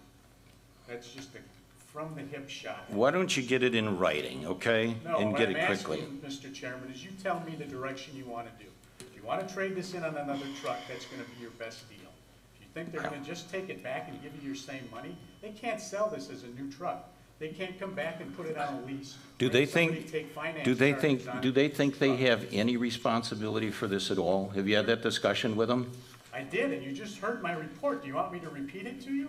They asked me to tell you about the 10 different things that they're willing to do. And you're Well- sitting here and saying, I don't want the truck, give me my full money Right. back. It's not gonna happen. Do you have a written response from them with these 10 different things? No, I don't have a written response. Well, why don't you get it then, I'm not going to okay? get a written response in those 10 things. Give me direction that you want me to get from them, and I'll be happy to bring it back. But I'm not gonna have them give me 10 different responses. It's a ridiculous statement. It is.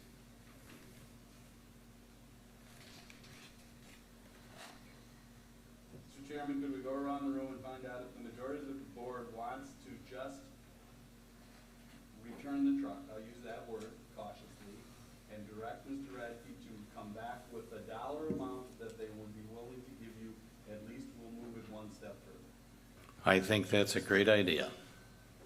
You gotta decide if we're keeping it or getting rid of it, because if they don't give you enough money, then you put it on the market and you see what you can get, right? So we gotta go one step at a time. Well, either that or we lean on them a little bit harder. So I'm all in. Your thing is go around the room. We want to have Supervisor Radke go back and get it in writing. How much money will you give us to take this thing back? That's it, right? Well, the first question I was gonna ask is whether or not you wanted to, and I apologize to the audience, whether you wanted to no longer keep the truck. That's the first decision. And one of yourselves said, the DPW director DPW department has said they're not going to use it, and so we should dispose of it. If that's what the majority want to do, then we go the next step on how to dispose of it. Jerry, why don't you come on up and tell us whether you can use this thing or not? I don't Come think on. it's on the DPW department of them using it or not using it. It's on it being functional or not. That's fine, I don't think Jerry doesn't want he doesn't want a truck. He doesn't want that truck. It's not functional. It's not working for him. We need to get a different truck. I mean, you said That's that all you're we're gonna trying to take do it is back. Well, no, Correct. Jim said that we're gonna get the truck back and we're not getting another one. That's not the answer to the whole problem. Obviously, we're gonna get rid of the truck, one way or another. Either we trade it in for something like it, or we sell it outright, but. But you said that's obvious, but it's not obvious till the majority of you say that that's what you're gonna do. In fairness, in your mind, it's obvious that you're going to dispose of this truck. That's all I wanted to go around the table to begin with, and then we go the next step. Let's just do this quickly. And again, we've been through this before. We need to act on decent information, put you on the spot a bit, but come on up, Jerry, and tell us whatever they might do with the Salter on this thing at 167.5-inch wheelbase. Is this going to suit, and it's not your personal needs or pleasure, is this going to suit the needs of the town of Waukesha for doing cul-de-sacs going forward? Is it or isn't it? Absolutely not. It's not a cul-de-sac truck. It's not what we need. 11-foot box was not at my request. When I was asked what kind of truck I wanted a direct replacement of what we had, meaning 140-some odd inch wheelbase. And I know you say a lot of other municipalities are using them. I beg to differ, and I haven't seen hardly any. They're selling lots of them, Jerry. Well, then sell them this one. Go ahead. I'd like to make a motion to dispose of this truck. I'll second that.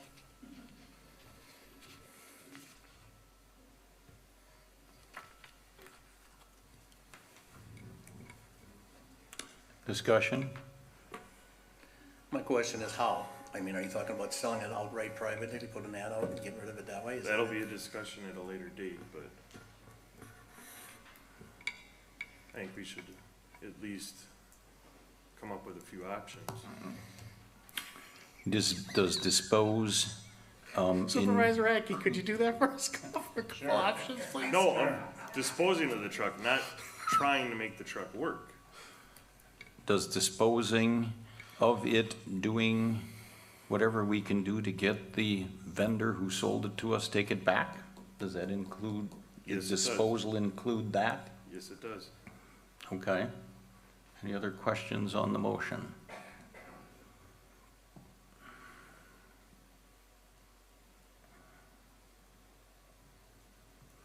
Okay, all in favor of the motion indicate by saying aye. Aye. Aye. All opposed? Opposed. All right, so we have 4 aye and 1 opposed. Now I guess let's go around the room with Attorney Macy's suggestion. Start on whichever end you would like. And I think it was a good suggestion to have Jim go back and have him tell us how much money are they giving back for this thing. It's sitting over in their yard now, is it? Yeah, nobody's used it or missed it. Well, then it should be worth just as much as it was when it was taken over there 3 weeks ago. It is. All right, so are you in well, let's start over here. Are you in favor of having Jim come back with a written proposal, if you will, a written offer, how much they're gonna offer us to take it back?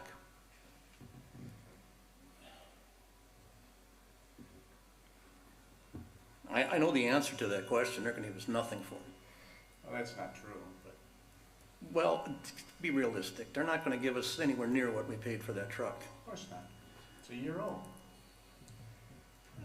The point I'm gonna make is that the best option at this point maybe is to get a price on trading it. You might be able to come out farther ahead that way. And I ain't crazy about a Dodge, but I guess we can get a bid from other ones at this point. But in fairness, and I'm not opposed to that, but I know Kathy and Jerry, and I know it's Jim, they've been working on that trade-in price for months with Ewald and everything. I mean, how many times have you been out there? Did they come up with the price? Come on back up for a minute. Or they have to. Did they? I mean, we've been promised that trade-in price from Ewald for months. Do we have a number? Does anybody have a number at all on a trade-in price? They've never gotten back to me. They're never getting back to it. I mean, we've been chasing that bird for months. Who's been asking for a trade-in from Ewald? Kathy, she told Jerry to take it out there, get a trade-in price. And Ewald said no? Don't have a price yet, I guess. I don't know. I'm not in the middle of that. I don't know what Ewald would have to do with it, but whatever. Good for them. Well, we have 3 options: trade-in, auction, or make them take it back.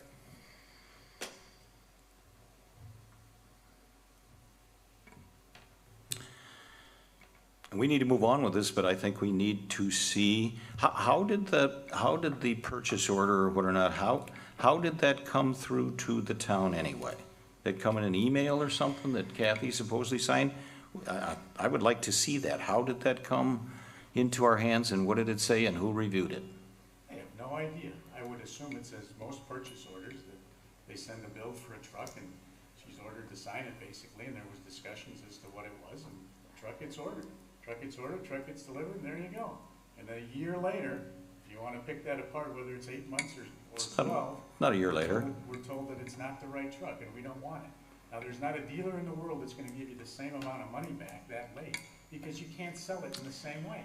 When did you first express your concern about that vehicle, please? Shortly after we first used it. I think it was delivered, I believe, in end of November. Okay. And when did you first express any concerns about it? At that time, Basically upon delivery? well, shortly after we used it. All right. How long, I mean, I was unaware of this issue until April. I've been trying to get something done ever since. When was the first that anybody else on this board knew about the issue? Well, you can sit there and smile. When did you first hear about this? I don't recall one way or the other. I'd have to Okay. review my notes. I Jim? don't know if Jerry and I ever discussed it or not. I don't recall it sitting here, but I'd have to review my notes. Okay. Jim, when did you first hear about any concerns about that truck? First I heard about it was about a week before it became apparent to the board. It was brought up by our DPW director. So April, May, Okay. And what have you done about it since April or May? well, let's see. Let me reread this to you. I went over to Badger and I spent 3 times there. I reviewed with them exactly what could be done to it to have it fixed. And when did you do so that? it could be higher. When did you do Between that? the board meeting that it was directed to, which was 2 meetings ago, and now. Okay. Supervisor Durr took it over there and I went over shortly thereafter. And I went back 2 more times. And I gave you pictures. Is there more that you'd like? I think we've been through that, yeah. I think so. I mean, those pictures, again, to send us pictures of a completely different truck that the box isn't even up, that doesn't have salt in it, that's wasting your time. What was the height difference is what I was pointing out. It was 6 inches from the ground. Actually, I'm sorry, it was 7, as opposed to the 2 inches here. So that's a typical build of a truck. I guess I don't know why that wouldn't be relevant. It doesn't have salt in it. Do you think Correct, if you so put with salt in it, it'll go down at all? Yeah, absolutely. Well, there you go. So it would be even lower, don't you think? Yes, and that's the issue. Yep, so here's another truck that went to another municipality.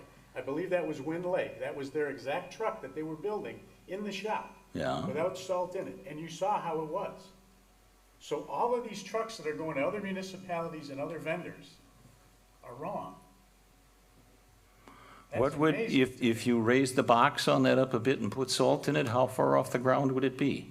Half a hand? It'd be very close to how ours was in that picture. So you're talking 4 inches. Which you couldn't even put your fingers under hardly. You want it to be higher? Are you trying to salt the next county? I guess I don't know. All the newer trucks are low profile, and that's how they sit. Salt the town of Waukesha, that's all, not the next town. All right. Where are we at? You had a motion, a second, a vote, and it passed, yet we still talk. That's where we're at. All right. Okay, let's just see what is the right question. The question is, and I think Mr. German started to state there are 3 options. Sell it at auction, I mean, that's sort of outright, and trade it in, or ask them what they would pay you for. And I think you should, he said, he made the motion so that it was clear, and I appreciated that everyone's but one, a majority of you want to dispose of the truck. We now need to give guidance to the administrator or somebody on how to do that. Mr. German, if I may, to go to the auction, you don't know until you get there, right? Correct. And so we can't research that in advance, other than trying to see what the current sales of a similar truck or something, I guess, right? That's the only way. I'm trying to narrow these down. Trading it in or asking them outright. Asking them outright what they'll pay is just a straightforward number. Bingo. Right? So, Yeah. is everybody comfortable, including Mr. Radke, of going and at least asking them? I don't have any issue in getting a price on it. Okay, and you'll get that in writing, that we will pay you blank. Because then we can look at the contract and then we can review and things like that. That's a different issue. So then the question, your question is, but do we also want to then try to get a trade-in price so we can compare them with them or anyone else? Now, let me ask the experts here, and I don't know who that is. You all have a lot of experience apparently. Will you get the best trade-in price from them, or will you get a better trade-in price maybe from somebody else? You get the best trade-in value from them. Okay, so But do you we want to, first- just let me finish the thought. So do you want to get 2 prices from Mr.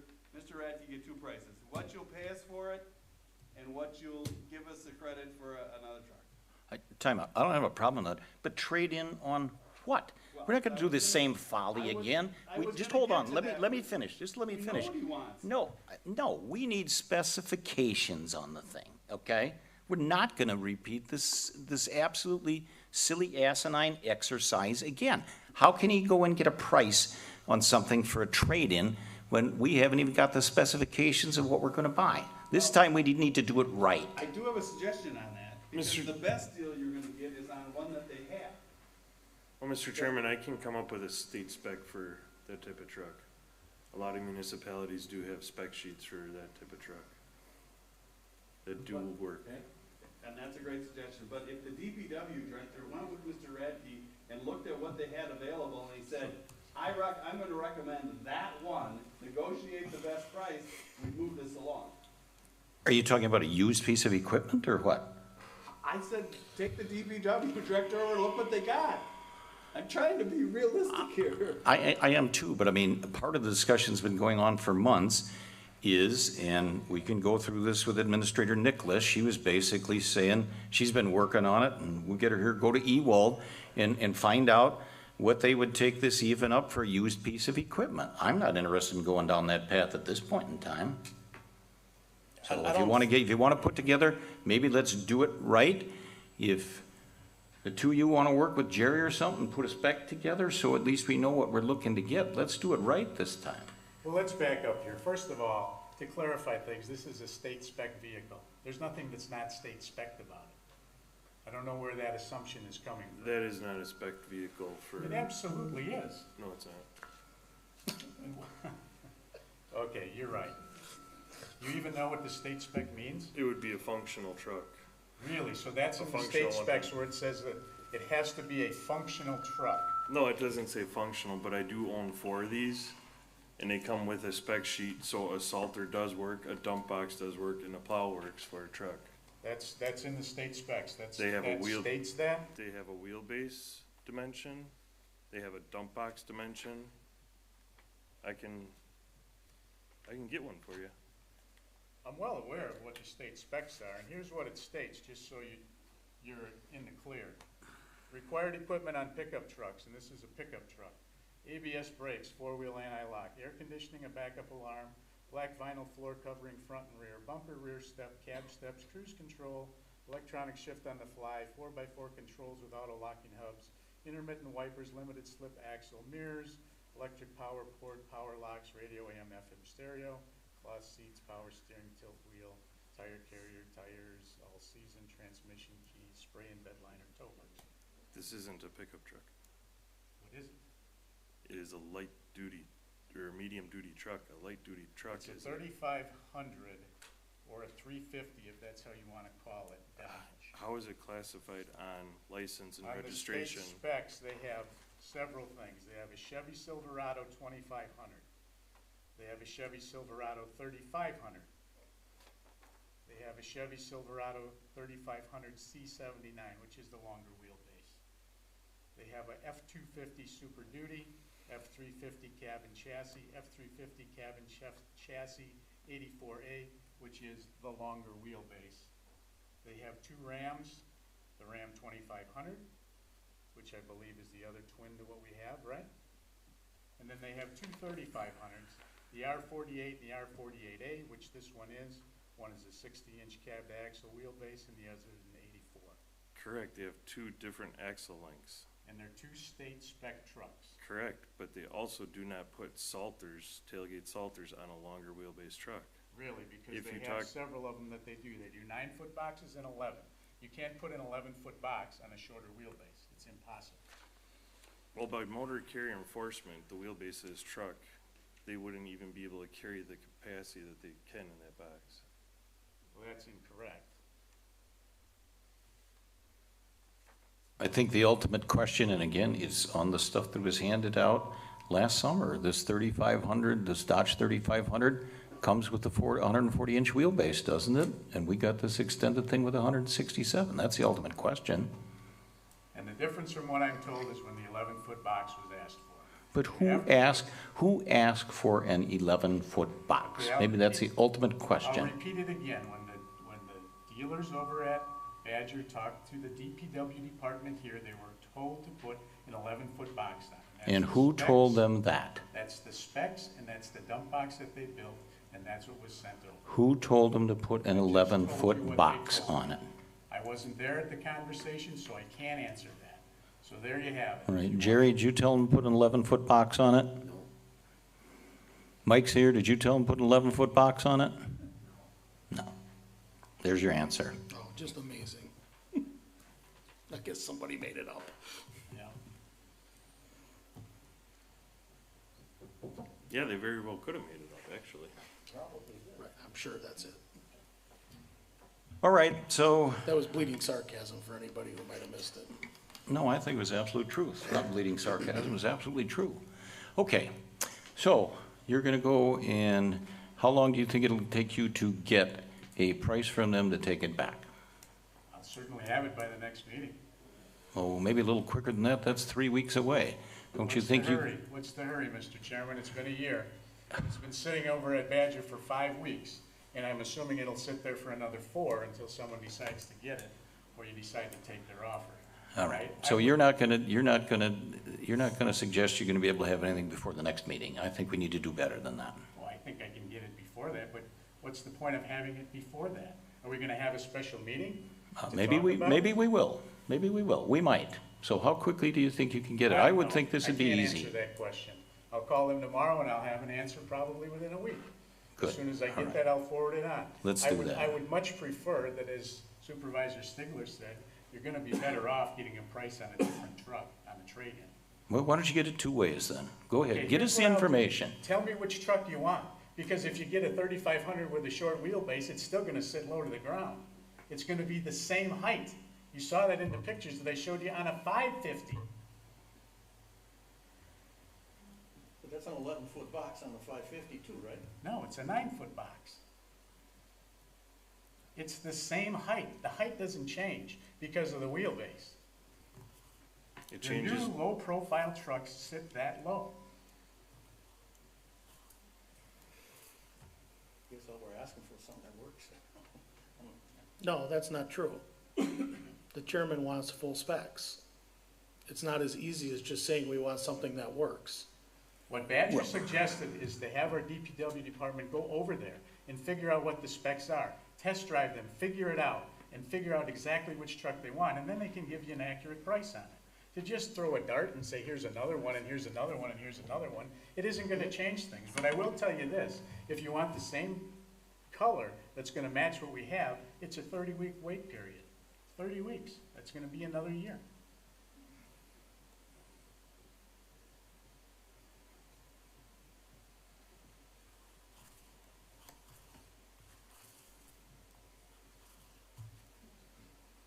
Well, I guess get the numbers, you get some direction. Which numbers am I getting? So let's be clear. What? I'll get you, You just told a price to get rid of it.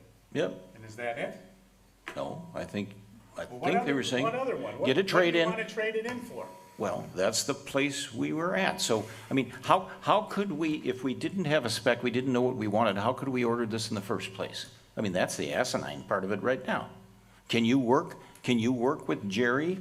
Are you willing to work with him and get No. the thing? No, You're I'm not willing not. to work with him? Okay, well, Mr. that Mr. Chairman, explains. if you'd like, I can work with Jerry to do this. Good. Will you work with him? I appreciate that. Thank you. All right, you get the price simply for them buying it back, and Supervisor German will work with Jerry to see if we can get a price on something that'll work, okay?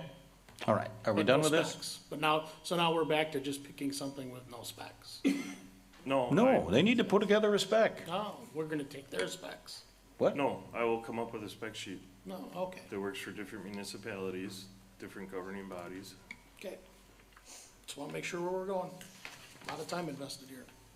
Okay, anything else? We probably beat this around enough. Anything more? Item 9, announce closed session number 1. You are hereby notified that the town board of the town of Waukesha will convene and may upon motion duly made and seconded and acted upon by roll call vote as required under Wisconsin Stats 19.851E to go into closed session. During the course of the meeting, the town board members may attend the closed session. The purpose of a closed session will be as follows: to deliberate or negotiate the purchase of public properties, the investing of public funds, or conducting other specified public business, whether competitive or bargaining reasons require a closed session, specifically to discuss a cooperative boundary agreement with the town of Brookfield and the town of Vernon and town of Mukwonago, the protection of town borders, and the purchase of public property. Is there a motion to go into closed session? Mr. Chairman, I'll make a motion to go into closed session. And is there a second? I'll second it. Okay, motion by Supervisor Radke, second by Supervisor Stigler. To go into closed session, we need a roll call vote. Might we have some discussion, Chairman? Sure, go ahead. So I'd like to acknowledge Mr. Hahn for producing the document that he handed out at the beginning of the meeting, outlining how many closed sessions we had in the various years.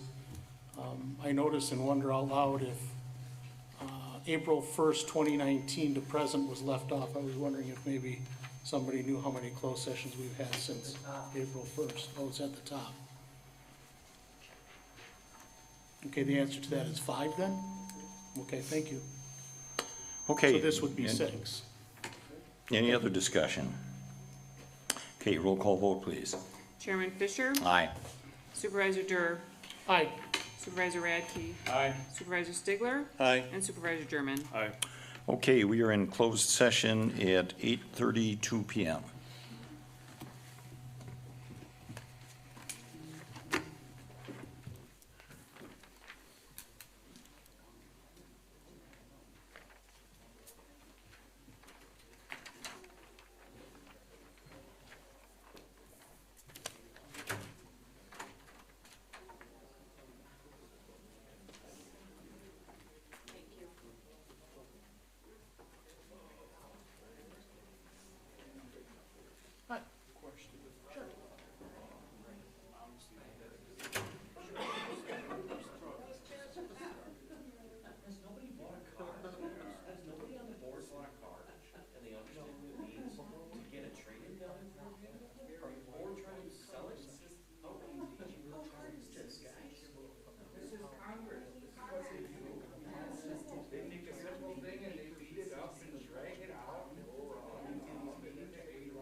What does it, what good is it do? Other than satisfy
why they just went through this to set up the sanitary district.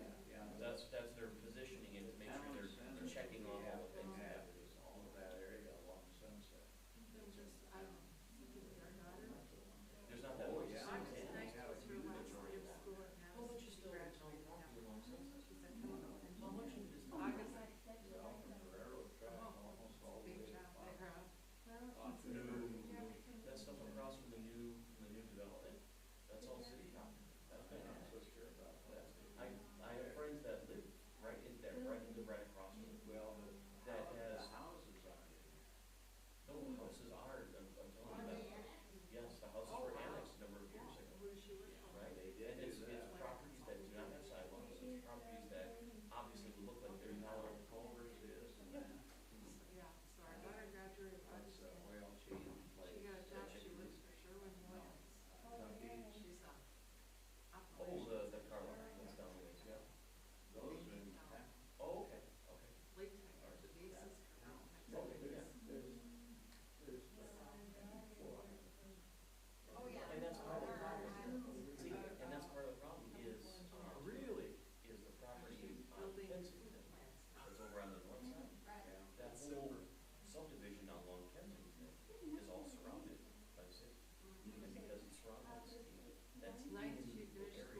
deep end and try to annex that parcel on to make a balloon, have to stake out the balloon on the string off the highway there. By Well, he annexing the claimed right he of had way. nothing to do with it, and we all knew that. Oh, Just like. how can somebody, he came to my house, he lied right to my face, he said. Oh, yeah, he's good at that. Oh, yeah, and then, you know, being the chairman, you wanna believe him, but I'll tell you what, never again. Well, sooner or later, it's gonna get, you know, I'm surprised somebody hasn't taken out on him for all the stuff. And the best wood judge too, he ripped him off of big money and all that work they did clearing out behind there. Oh, yeah, was $30-some thousand was the contract, and then they started on there, and then there was a lot more involved. Where's this at? That's where he built those townhouses. On Springdale. Those guys did a lot of work over there. I can't prove it, but they trusted him, and he said, oh, yeah, go ahead and do this, you know, we'll make up for it, we'll make up for it. And then when he got done, and they came back with the bill, and he goes, I'm not paying that, you know? So that put it on hold. He didn't even have to pay $30-some thousand there, and then it took him 2 years to take him to court, and then he won because what does that happen? You go up to the judge and they go, what do you got in writing? Well, he said this, he said, what do you got in writing? $30-some thousand. $30-some thousand, so he ripped him off for 40 grand. Yeah, yeah. I mean, how can somebody sleep at night when they're like that? How can, and then in the paper, the last thing he says, yep, and I won. Yeah, he ripped him off. Yeah. And then he finds all kinds of stuff if he doesn't like you, and he finds something out, and then he goes and puts in complaints and does all this stuff, makes things hard for you. He doesn't gain by that, but he just does that to just be dirty. Yeah. Yeah, and he gets away with it. Yeah, I think we saw the writing on the wall. Yeah, but one day he'll get the wrong guy, and he's gonna be a Jimmy Hawk. Never see him again. Yeah, that'll probably. I couldn't do it, but somebody will. You know, karma comes around, I believe that. When you do enough stuff bad, sooner or later it's gonna come back to you. And it, you know, I was always told if you can't do something good for somebody, don't do nothing. You know, that's terrible. His high-end buildings over there, I've talked to some of those neighbors over there, everything's falling apart. The only thing high-end is the countertops that he probably got second someplace. That's it. Get $1,800 or $2,100 depending on the month for rent back there. They get a lot nicer place than that for that kind of money. I think so. Well, we got a lot of people moving out. But didn't he sell it to somebody else? Well, that's what I heard. Yeah, it's sold. Yeah, to another LLC that he doesn't own. Mark my words.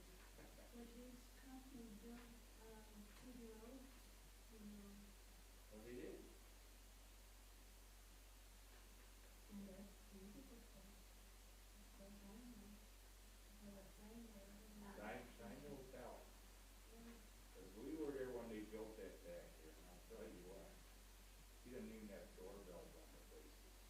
It was built as cheap as it could. And another thing is, me and my neighbor couldn't figure this out. How come you get some contractors in here doing heating and stuff?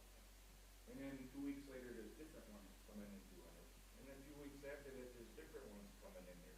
Now, he's stiffing these guys and then going and getting some other ones in there, and then, you know, after they put the heating and stuff in there, he comes back there and says, I don't like the work you did, this ain't working, get the hell out of here, I'll get somebody else in here. And he owes them 10 or 20 grand or something, and they figure, well, it's not worth them going and suing them, so. When we moved here, we decided we couldn't find anything we wanted to buy, so we rented for a year when we built. And our builder went broke, so we became the general contractor. And our house was, well, it had just been sheetrock, didn't have basement floor yet, didn't have siding on the outside. There's no finished electrical plumbing or anything like that.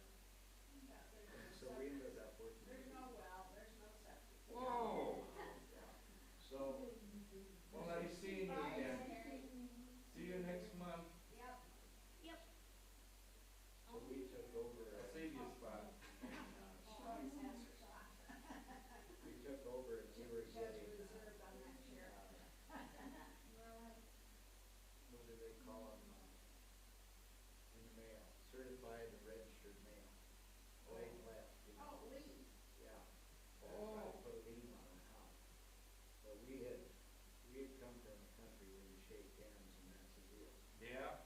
And here, it doesn't matter if it's in the paper or not, you know. You as a private medical that, we got the first one, we were like kind of concerned about it.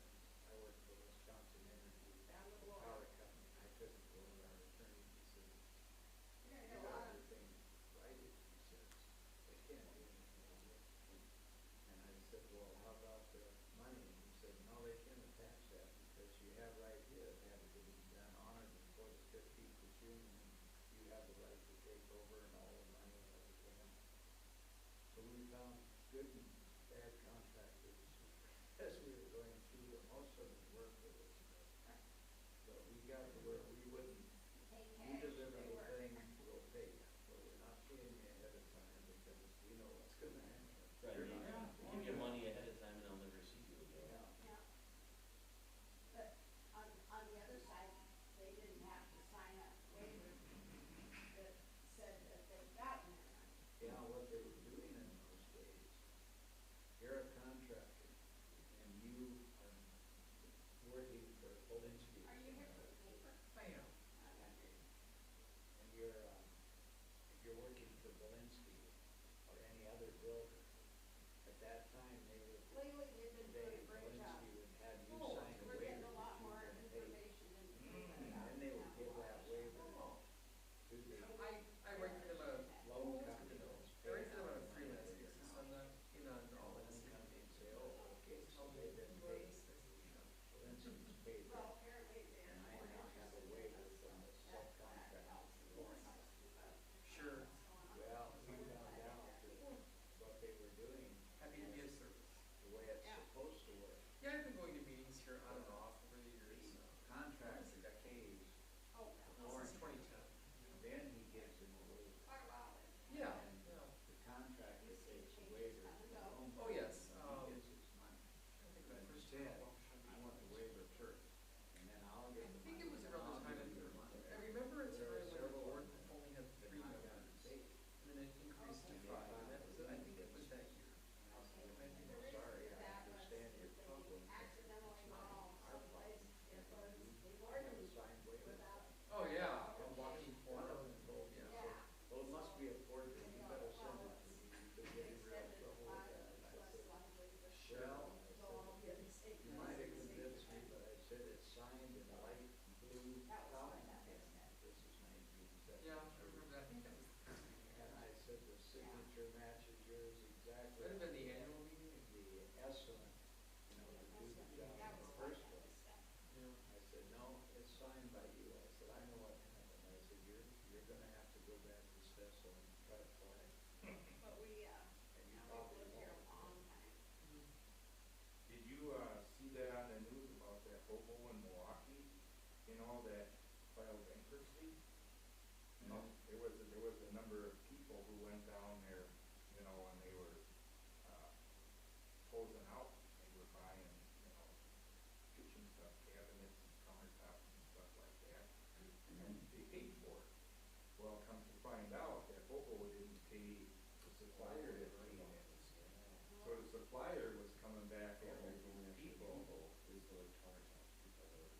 And cabinets, whatever, you know, and they were coming back after customers and saying, well, this is. Because they didn't have any. You know, a way a person could have got away with that was if you put on the hobo and you pay cash for it, so. Your name's not on there, and then you take the stuff home and everything. So much have it delivered.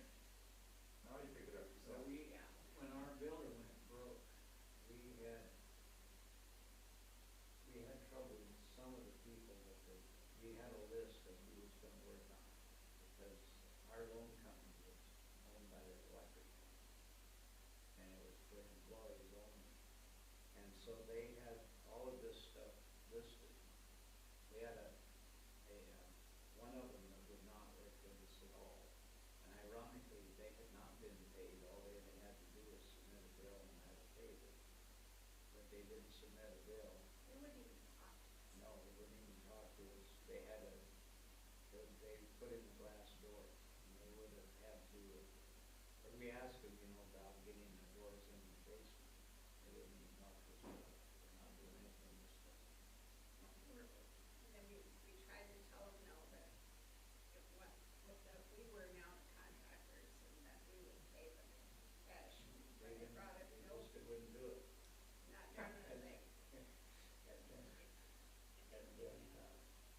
as you delve through this, you know, you found out that some of the people that okay that we had the millwork for our house, a lot of it came from Milwaukee Millwork, which is down around Zoo Interchange area.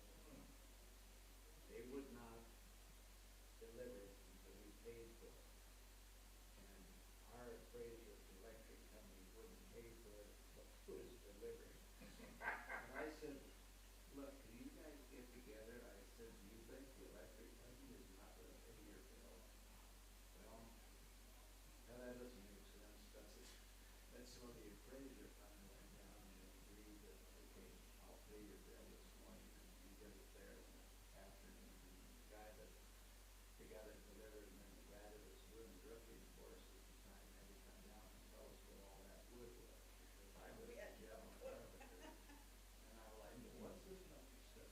I've never seen that. Oh, that's that stuff that goes around the inside of your closet, you know, to put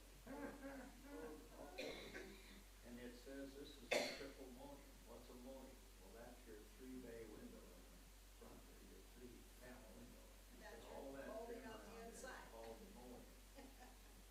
And it was kind of interesting. It was. You never know how many outlets you have until you have to wire them all. We had 100, we had like 178 light switches. I couldn't believe it. And I had one of my engineer friends help me. And in those days, we didn't have electric screwdrivers. We had blisters in the palm of our hands and screwdrivers. How big is your house? Well, it was then it was. 1,725 feet. You got that many light switches? What, do you got two on every Well, wall? there's there's- switches, and then there's plug-ins, you know. Oh, yeah, plug-in. Yeah. Plug-ins, light switches. Oh, you mean the outlets and switches? Oh, Oh, yeah, yeah. I thought you were just talking light switches. Oh, No, This is, plug-ins all had to be wired in and all that, yes. well, and then if you think about it, see, they had rough wired the house. They got a breaker panel down the basement, and then all these wires. And then you have wires hidden behind the wall. Oh, Because yeah. it was sheetrock by the time we got it. Yeah. So you're like, okay, where does this Where wire did that one go? Yeah, they laid this out. And you have to find where they hid the stuff. So, Yeah. so we had to wring out the wires. And we found the worst one was the kitchen. We had to find the wire that went from the kitchen to the breaker box. Yeah. And once we found that, then we could go, okay, it comes in here and I'll bet it goes there. So we checked it out. How about there? Yep. Oh, what a thing. I lost 30 pounds in a month. Work all day, come home, and she'd have a picnic lunch, and we'd drive out there and work till about 1 a.m. or so, go get a few I hours. was also working. I know, you were working too. I would come home from school and fix a picnic lunch, and he'd arrive, and then he'd leave. In those days, we had property at the end of the cul-de-sac. At the time, the waste material they had when they built that road, they just hauled it around. Dumped it out. Oh, they dumped it in the cul-de-sac? No, on the land around the Yeah. cul-de-sac. Oh. Right in for our front yard. Our front yard had more rocks than you could. Oh, it did. Anyway, the land goes back, and then right about where the house starts, it dropped, 8 feet down to the backyard. Oh, sure. So we built our garage. So the garage now has this block foundation. We have to fill it up to the floor level. Oh, with Phil.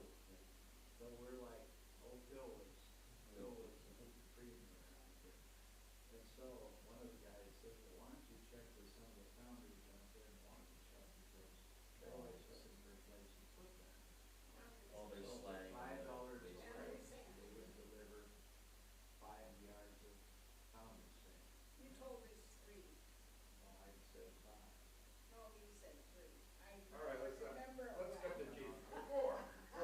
No, it gets better. It's better than this.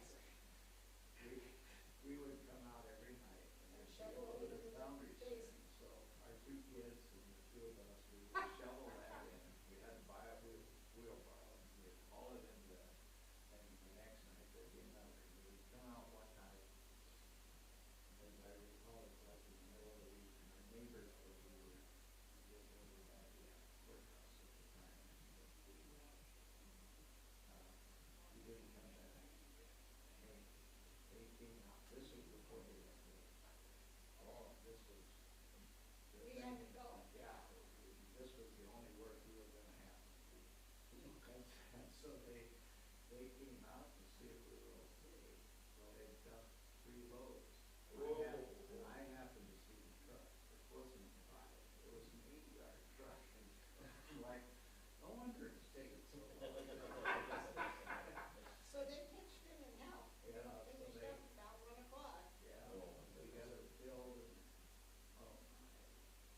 So we probably got about 4 hours of sleep that night. Oh, man, you must have been aching when you got up in the morning. Well, you got used to it. After a while, yeah, you get used to it. You get where you can shovel almost all day. Well, the garage was what, 20 by 24 or something like that? 20-foot square. Oh, it was 20 by 20 foot square. And then, when they went broke. Parts of it were like 8, We were 9 still foot. filling this, we were still filling this garage door. And it was right toward when we went for it. Builder sent us a bill for an extra block in the garage because we have an exposed basement. We had to put in extra block, you know, for foundation and. Mhm. And that was all covered. But the garage, we have no block. I looked and, well, that's not funny because his bill is exactly twice as many blocks. As in there. Exactly. So I counted it again. So I called him up and he said, well, you know, he said, I'm sure the contractor is right.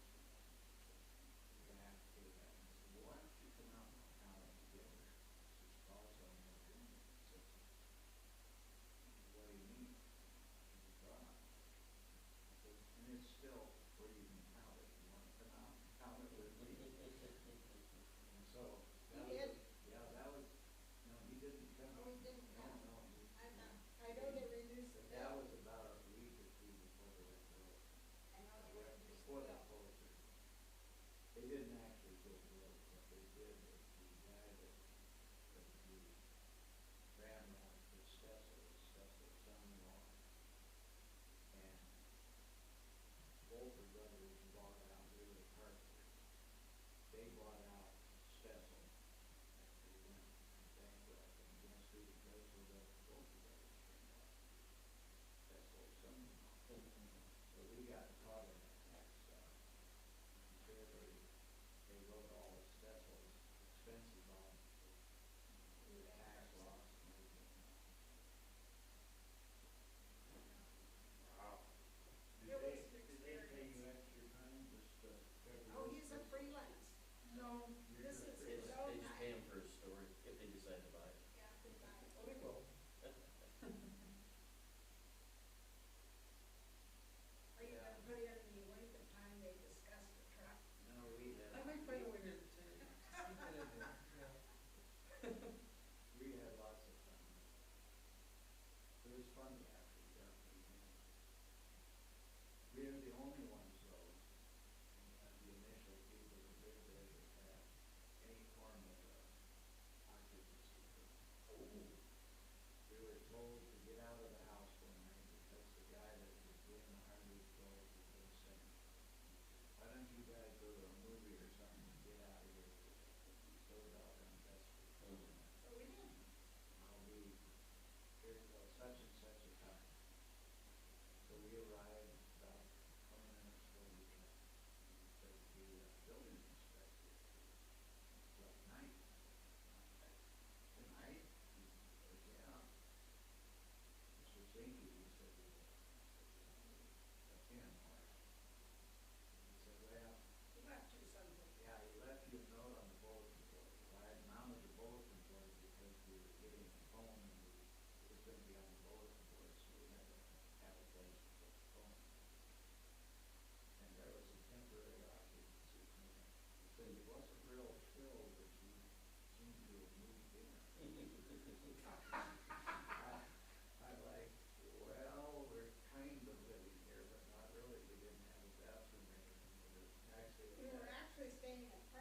Yeah, we were sleeping over there, but, Spending all of our time.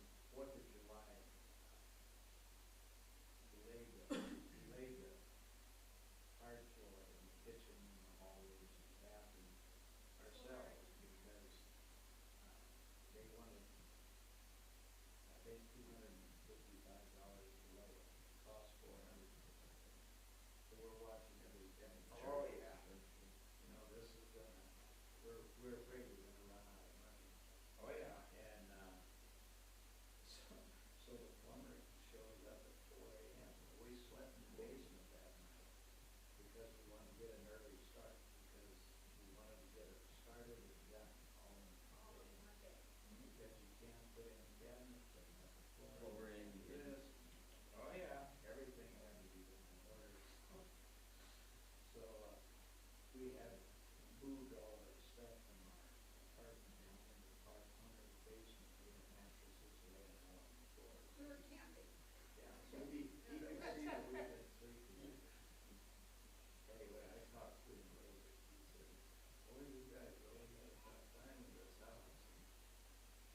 We had a guy going to town, tax assessor told us that, he said, he told us where he was. He says, I was over here down by Muller Drive, and he said, I have to sue this house.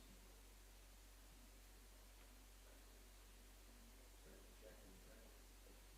People would come out, they bought the land, and they built a whole house. They never talked to them, they never got a building permit.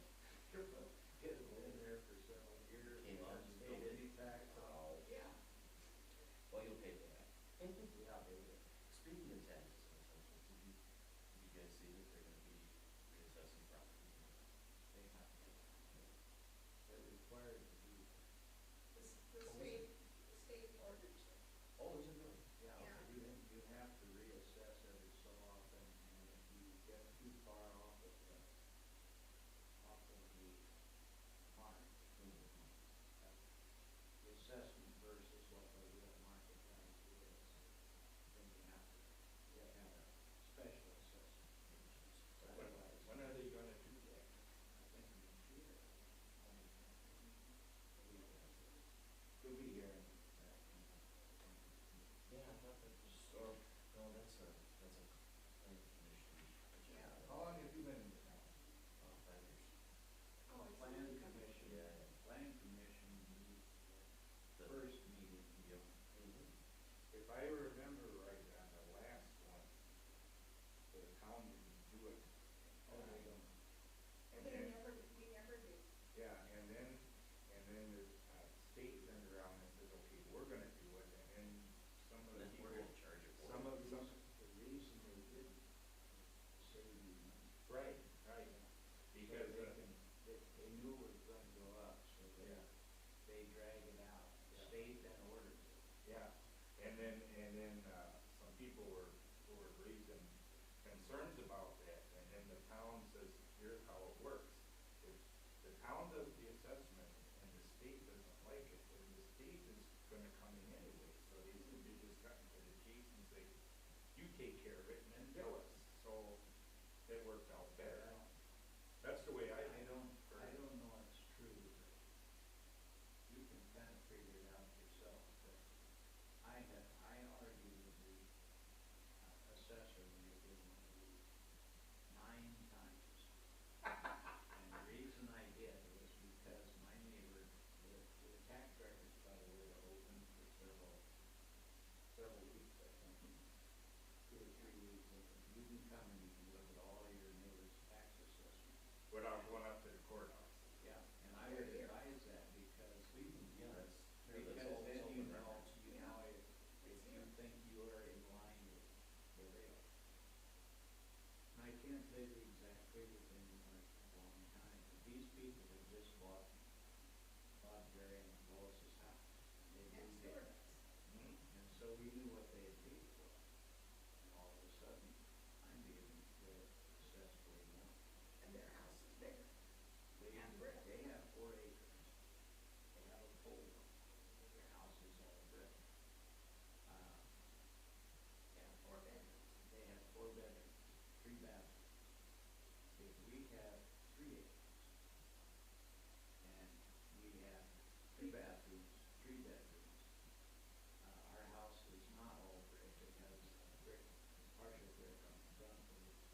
the site and all this. And we're assessed about 15,000 more than they are. This is a long time. No more than they paid, which they had to go by what they paid for Yeah. assessment. Well, theirs is what they paid for. And we were assessed 15, right about 14,000 something. I come in and I argue case. And, oh, right. And so this guy, he looks through his book and he takes, okay, you got this figure, and he marks it with a sheet. And he comes up with a number. He gets 800. And I said, not listening to what I say. I said, the market value of their house is this much. And it's sold on open And market. it should be about 15,000 more. We are, instead of the other way around. No, I figured it out. I said, all right, you take Figured their house and run it through your book. I got my taxes reduced. But I am convinced that the more, the higher the assessment they get, the company that does the assessment, they get paid partially based on the total assessment.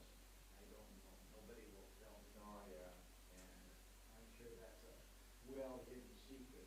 They had issues with assessments 12, 15 years ago, or just that, well, they had issues with assessments when they would do drive on. You know, people that were doing assessments, and they would just drive by the house. Yeah. Right, and they were looking at, you know, they were just going off of comps, and they were just driving by the houses. So there was an issue back then, right, and they actually require people now to have licenses to do assessments and things like that, right? So you're right, there was a certain amount of cronyism and, you know, shenanigans going on. They had another one that I looked at. We had gotten a loan on our loan to take some money to build a business. And so we had an assessment, licensed assessment. And they were way up. And I went down and Well, yeah, so the town's assessor wasn't a licensed assessor. no, well, the company, the bidder was. And he would tell you that he'd never been there. He says, if you look at this page, well, we don't really need to look. I said, okay. I said, I've got this assessment. This is what she said was value. Well, she's not. Anyway, I told him now, we went. Then go before the board. Yeah, we went before the county board. Before the discussion. Oh. And so I submitted the paperwork. This is what this licensed assessor did. And she compared it with 3 other houses in the town, and here's their addresses and pictures. And here's her, and she went through the house. Yeah, we gave them a record. Right. And I said, these people, and they sat right over there, big boss and Kim. And they're arguing over that, and she's wrong, she's not. Oh, I think. Here's her The license. town chairman looks and said, it says right here, you know, she's got her stamp on it and everything. And they ruled in our favor. So you want to keep her. Well, it was interesting, the last time that they did that, because I don't know if the guy sent me a letter or called up, but anyways, he got in contact with me and said, I want to make an appointment to come out and look at your house. Okay, so he came over, and he's got his sheet there, and we go in the house, and he says, you got a finished basement or anything? He says, come on down there, and we're looking around, I said, well, see the way my basement is? I says, I couldn't put a pool table or anything down here, there's nothing, you know, it's all storage. Oh, yeah, okay, that's right, he comes up, and, you know, he's writing all this stuff down, and then he gets done, and I said, well, now, what would happen if I would say, I don't want you to come in the house and look at it? Well, I would go around your house and look at it, and I'd write down everything I could possibly think you could have, a rec room, and this and that, and everything else, and then, Crazy with it. and then then you lose your right to contest it because you wouldn't let me come and look at them. Well, down the road, kitty corner from me, I went over by my neighbor and I was talking with him.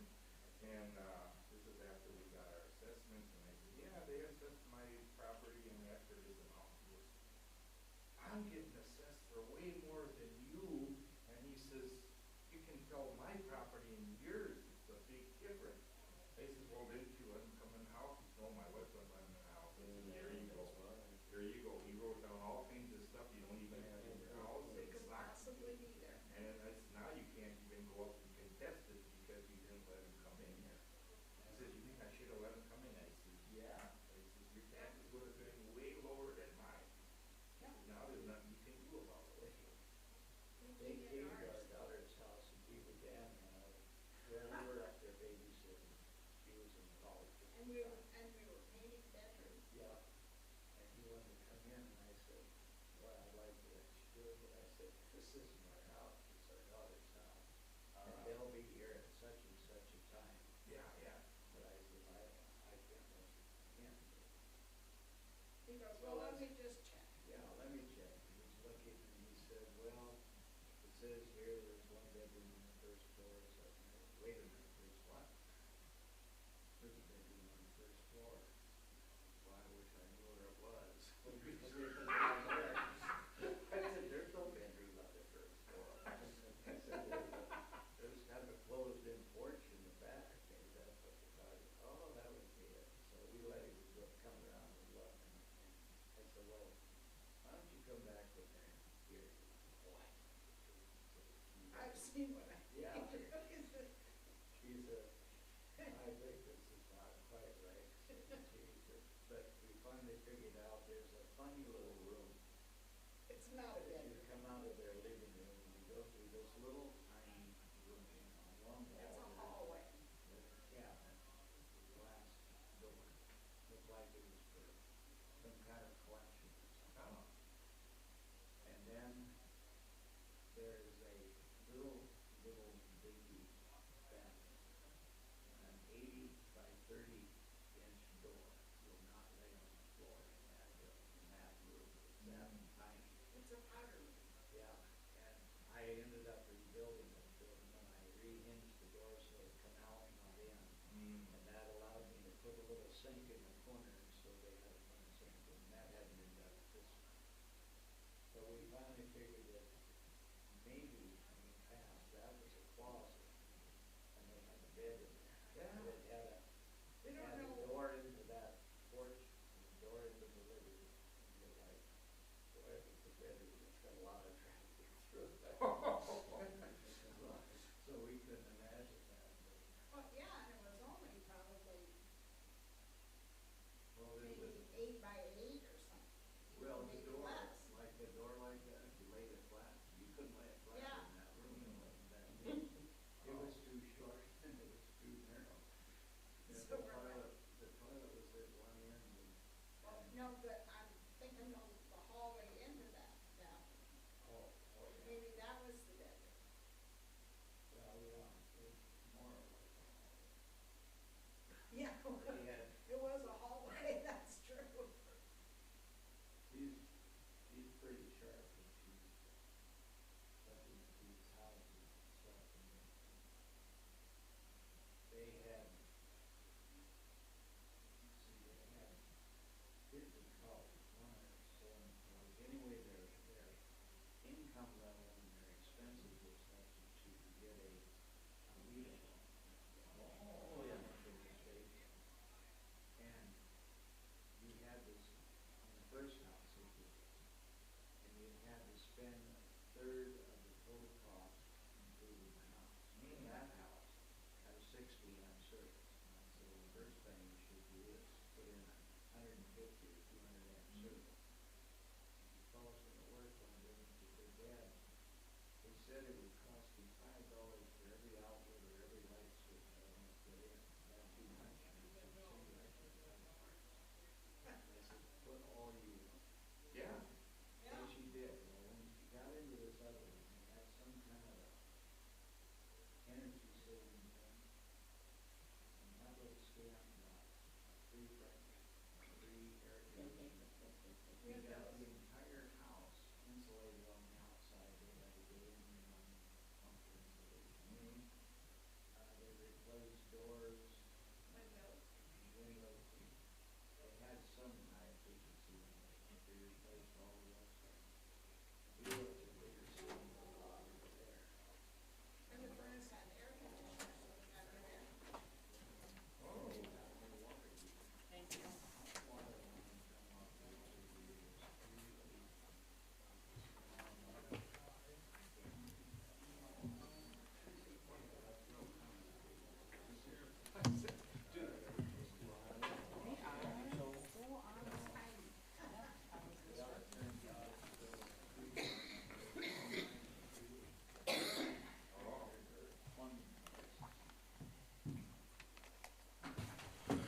Good evening again. Thanks for your patience. We're back in open session here at 9:47 p.m. and we are on item 10 of the agenda, which is discussion and possible action on the purchase of public property.